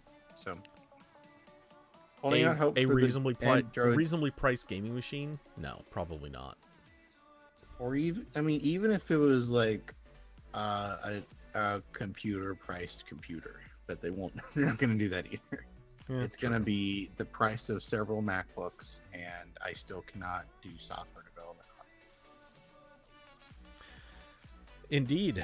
So, let's see. The only other thing that I have on this list is supposedly they're going to release a gaming app, or a new gaming app, that is somehow going to be so special and completely different from Game Center, except it sounds like it's also going to be almost exactly just Game Center, and that's kind of it. Right now, what's known about this is so minimal, and so I'm not really going to sit on it. I just find it really interesting that amidst the narrative that Apple kind of doesn't do games or gaming very well on its platforms, and it's just kind of through sheer will that all the other developers and game studios have come up with good games to run on iOS. Outside of that, here they are. They're doing a gaming app, so maybe that's a plus, or maybe this is just a generic who cares app. I don't know. I can hope, right? Yeah, I mean, there's the speculation is that this is like going to be part of a larger push into gaming. Maybe they do a more gaming oriented Apple TV type thing. Maybe they get more Mac games on board. I again just really would like them to figure out Mac gaming, like something that is more than just here is our one port of the year. Mm-hmm. That we wheeled out to WWDC. I'm sure they'll do that again. I'm sure there's going to be one more game this year. It might be Resident Evil.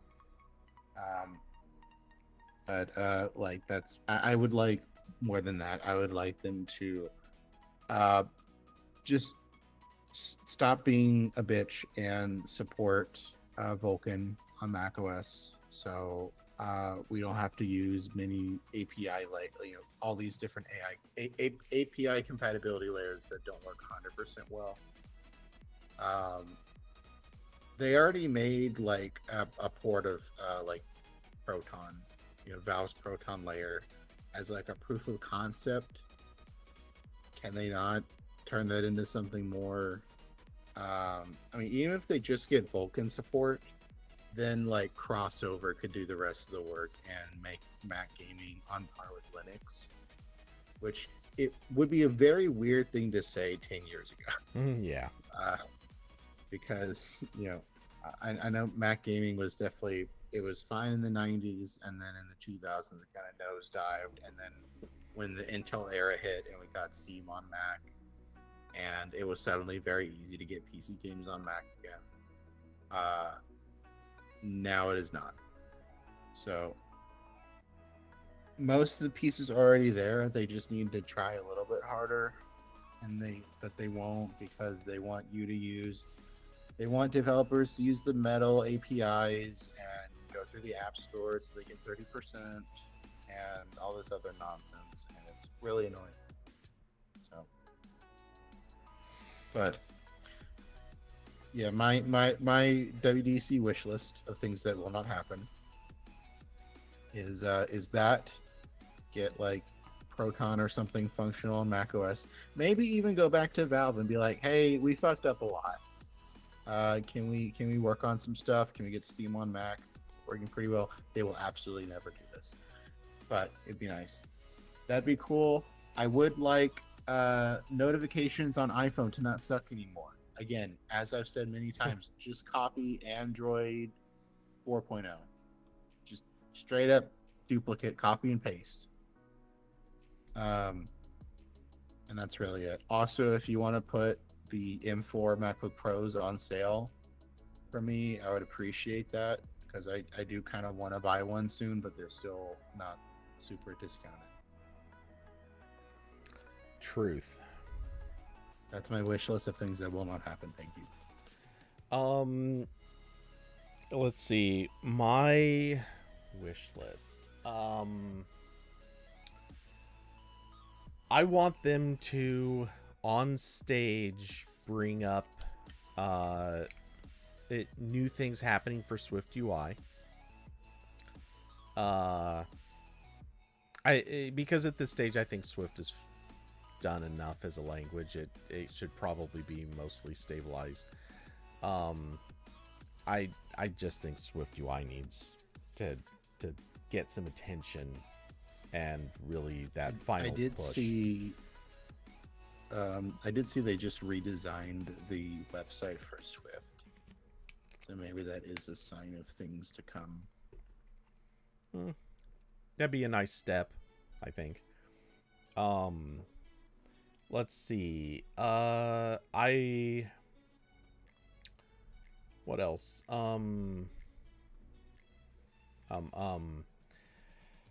Oh, I'm drawing a blank for almost anything else. I could probably, let's see. We're probably due for, is it time for the M5s to be announced? Right? It should be. Or got to be getting close to it. Yeah, Apple did the weird thing where the first M4 stuff was iPads. Mm-hmm. But they've been doing weird things basically every year. Like, the only year that actually made a lot of sense was the M1. M4 was May 2024. Okay, so it's kind of time. Maybe. They've been maintaining a not a persistent and consistent cycle, but most of what we've seen has kind of suggested that after the M1 process rolled out, M2 and afterward averaged out to basically a yearly thing. I don't think they would do this without showing off the hardware it's in, and there's not really. Supposedly, there's probably not going to be hardware at this event. So my money would be M5 in like September when they have a new Mac or maybe put in an iPad first again if you want to be crazy. But yeah, that's fair. That'd be that's where I'm putting my money. Um, Not in an M5 iPad. no, definitely not. I think they got raked over the coals for that already. Let's see. So, also, I'm not convinced that they really have any compelling reason to release anything new right now, except very minor iterative refreshes, because Qualcomm is not really here to compete. We know Nvidia is working on a chip which would theoretically start competing, but we don't really know for sure, and it kind of sounds like Nvidia might. Well, it's unclear who Nvidia is really intending that chip for. So yeah, I'm not sure that they're really motivated to release anything big right now. Let's see. We know we're only going to hear kind of cursory stuff about iPhone, mostly iOS, not the iPhone itself. Same for iPad OS. Which again, rumor has it they're going to add some more pro-oriented features, but I'm still reluctant to, like, I wouldn't make any bets on that. So yeah, I don't know that I really have much of a wish list right now. If I had any wish list at all, it's not that they would even announce something, it's that they would just make any comment at all regarding their legal issues, particularly in the EU. I just want to hear them acknowledge them. I want to see how Tim Cook handles acknowledging, oh yeah, the EU is making us do these things. I want to see that. This is why it's a wish list item, because it's never going to happen. It would be so funny for in the middle of the presentation, Tim Cook, whoever's like, by the way, and then they bring up like the EU flag, and he's like, "Fuck these guys, I hate them. They can go to hell. Next product."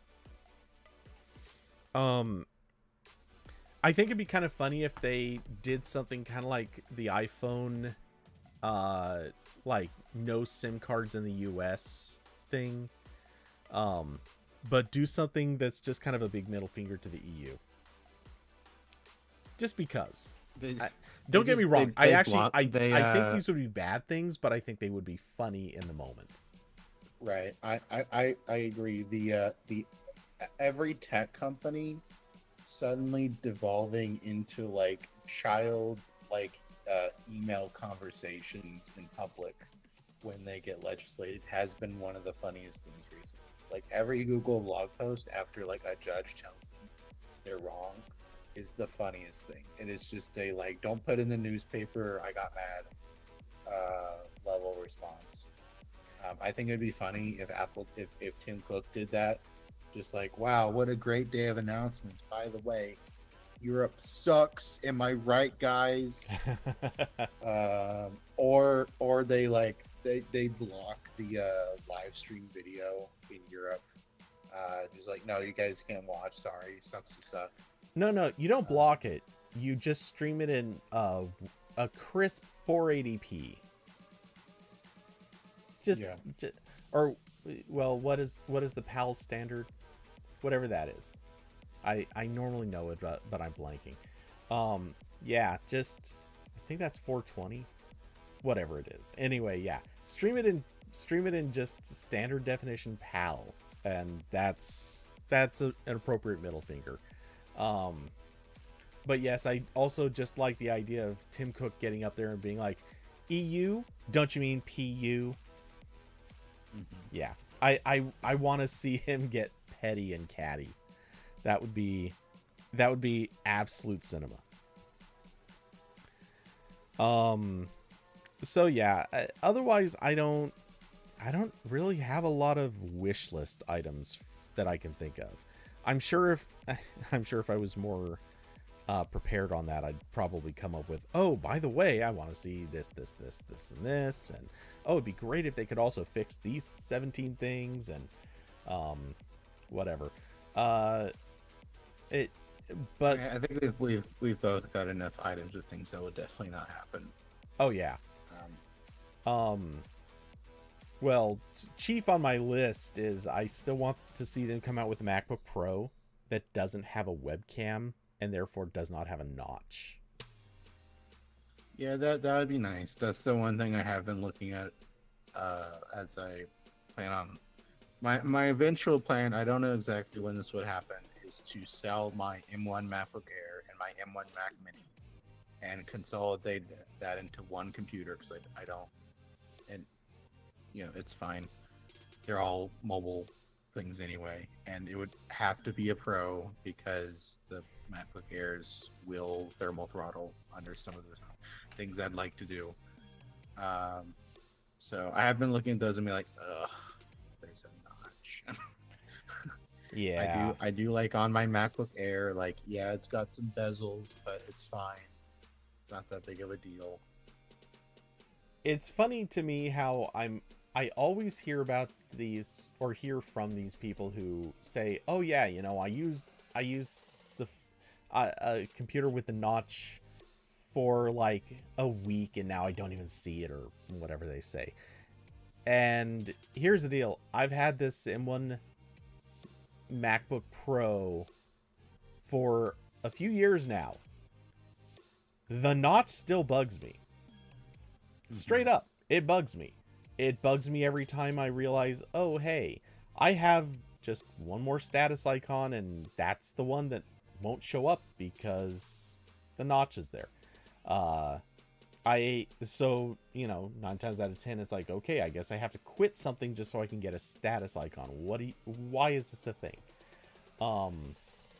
Or it's something like DaVinci Resolve, where the menu items actually have to go past the notch. That sucks.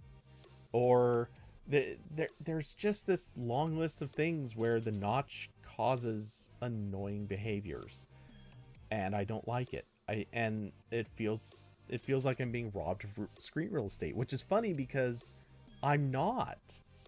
The notch added screen real estate technically, but it's so in the way of the functions of the status bar, I just can't like it.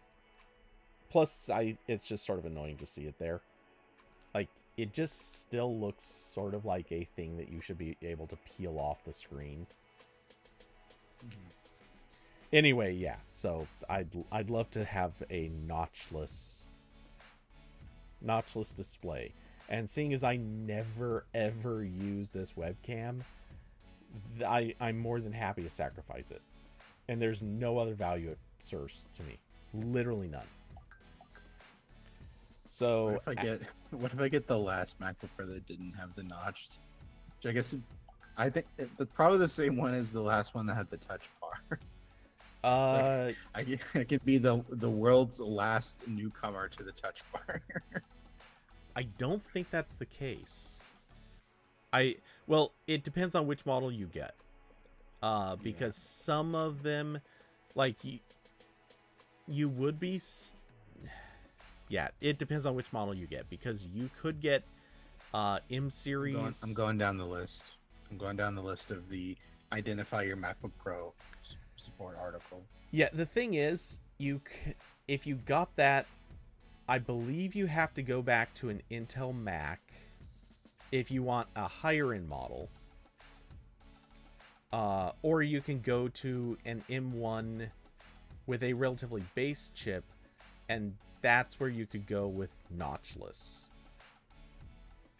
Yeah, so but I put the link in the chat. But yeah, the 16-inch and 14-inch MacBook Pros got the notch in 2021. The 13-inch, there was a shit, I scrolled past it. There was a 13-inch. The last one without a notch was the 13-inch M2 in 2020, and I believe that one has a touch bar. If I click the specs page, yes, it does. Touch bar and Touch ID. It would be funny. And hey, I will still maintain I think the touch bar was not that bad. I think people overstated how bad of an idea it was, or rather how much they hated it. That being said, I also don't miss it. Like I'm fine with it being gone, and so yeah, and very clearly Apple's done with it. Like they haven't even updated anything relating to it in a few years. They clearly could not care less. So yeah, it is a dead thing. Which, hey, that happens, but kind of sucks. But that also makes anything with a touch bar kind of rougher to use. Especially since no other app developers are bothering with it either. Which I still think was them totally screwing up. Carson said, just give me a touchscreen, you cowards." Yeah, I would agree. I would never use it, but it's like, sure, throw it on there. Yeah, I would never use it in the current form factor, but they could do what every PC Ultrabook has done for the last decade and just make the hinge go all the way around. Yeah. So I'm still inclined to question this because, well, okay, so I have a few questions on that. One, how much more would it cost to make it a touchscreen? That's something I think we don't really know. We could obviously make estimates, but from what I recall, I think it adds it just component cost. I think it would probably add something to the tune of like $15, $20 to component cost. Maybe it's less than that, but that would be. I'm curious how much more they would charge for a touchscreen Mac or Mac laptop. Second issue would obviously be where would you want to use it, because on-screen controls are still mostly too small for most people to tap, at least reliably. So yeah, these are, to me, are kind of the issues. And then you'd also have to kind of try to coax developers into supporting touchscreen, which a lot would, but many more wouldn't. So yeah, I feel like they have to do touchscreen at some point, but I also kind of think Apple's going to wait literally as long as it can before it makes that final jump.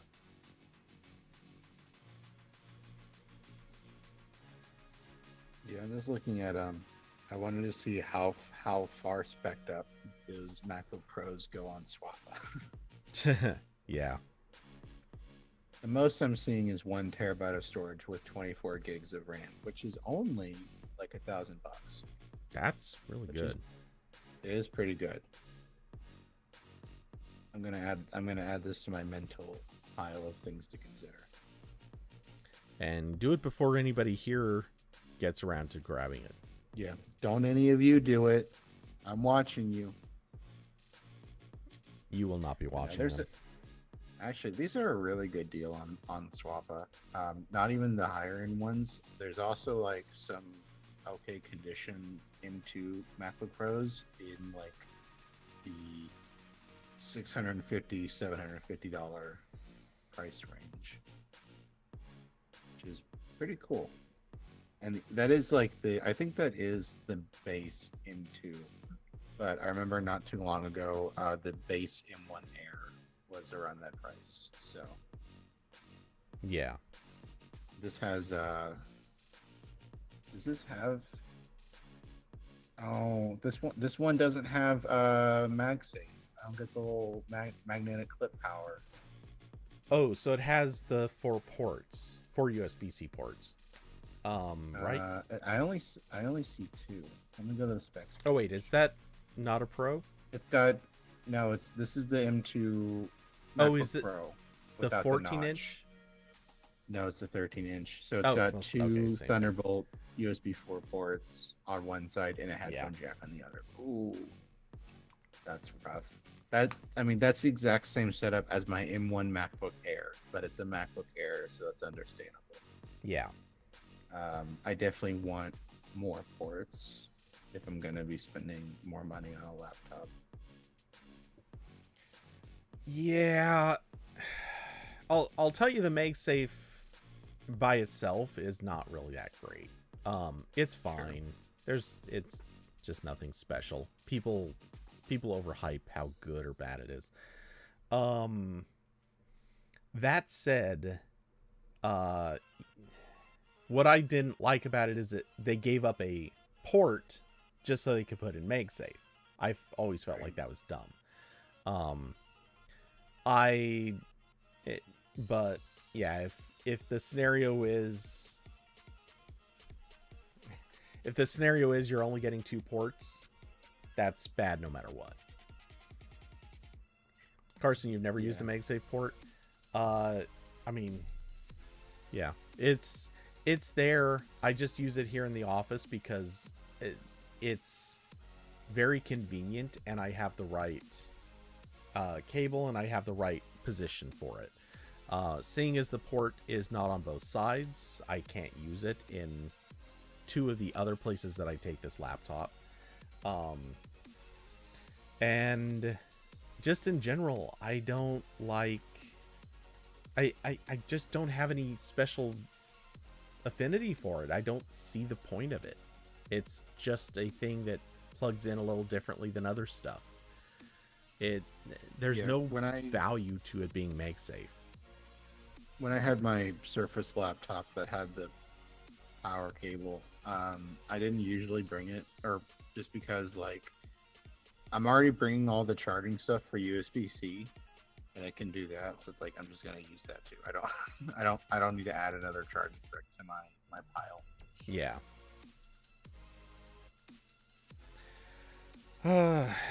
Okay, so anyway, thanks for coming on this episode of Corbin. We'll eventually buy a laptop. Yes.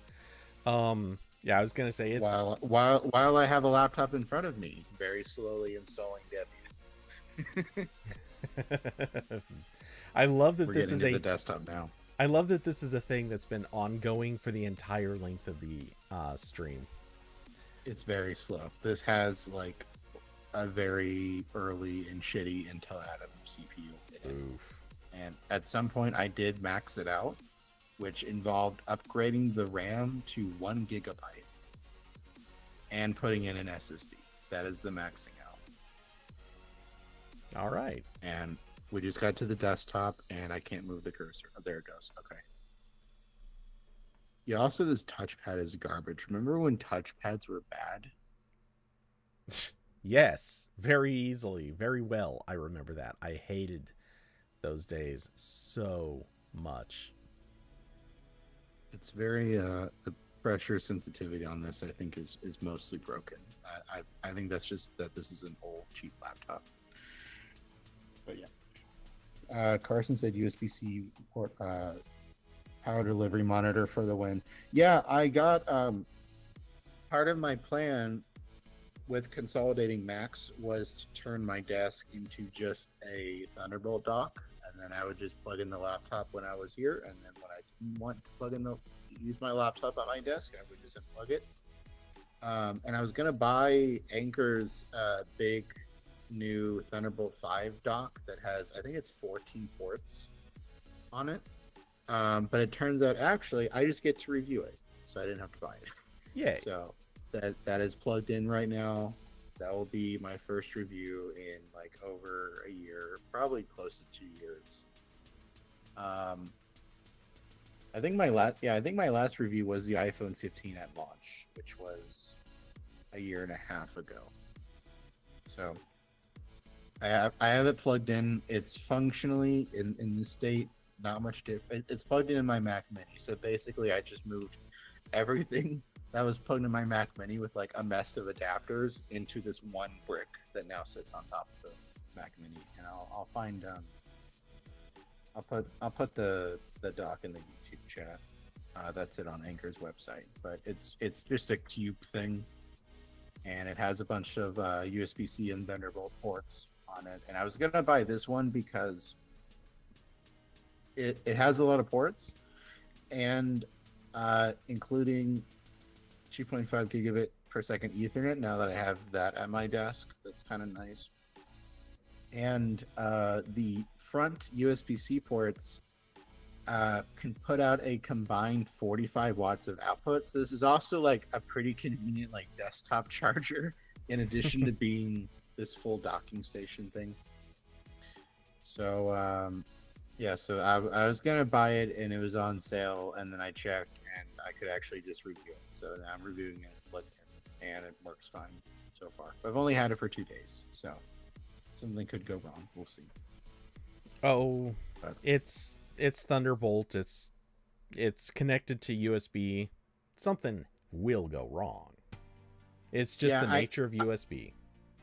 I found out after this, and this is why I've written half this review, because half of the review is just explaining how Thunderbolt and USB works. I found out that the M1 Max are Thunderbolt 3 and USB 4.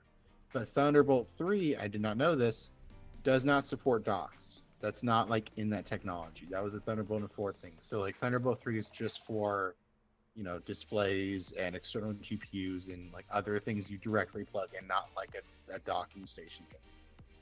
So I'm not actually using my Thunderbolt dock as a Thunderbolt dock. Technically, it's a USB 4 dock as it's plugged in right now, which is fine because that's what I was using before, and it works as it's supposed to. But kind of funny, I didn't know that.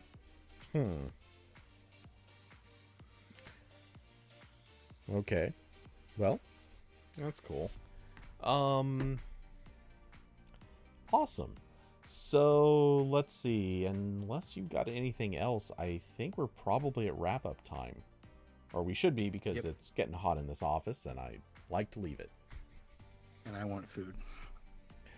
All right. So, well, everyone head to the space bar, as always. There's a... Oh, Kirby said frozen webcam for 50 seconds, but it looks like things are fine now. Let's see. And as always, I will be back this weekend with some Overwatch streaming, maybe some Rivals. Who knows? Maybe something else too. It could happen. And let's see. I'm spacing on anything else. So yeah, next week we'll be back with another RambleCast. Of course, by then, WWDC will have happened. We will have things to talk about from the event. I swear this to you. At least one of us will watch part of the event. I'll probably watch that live. I'm expecting that to be a lot more tolerable than Google. Like, it's not going to be good, but it's not going to like make me physically recoil in pain.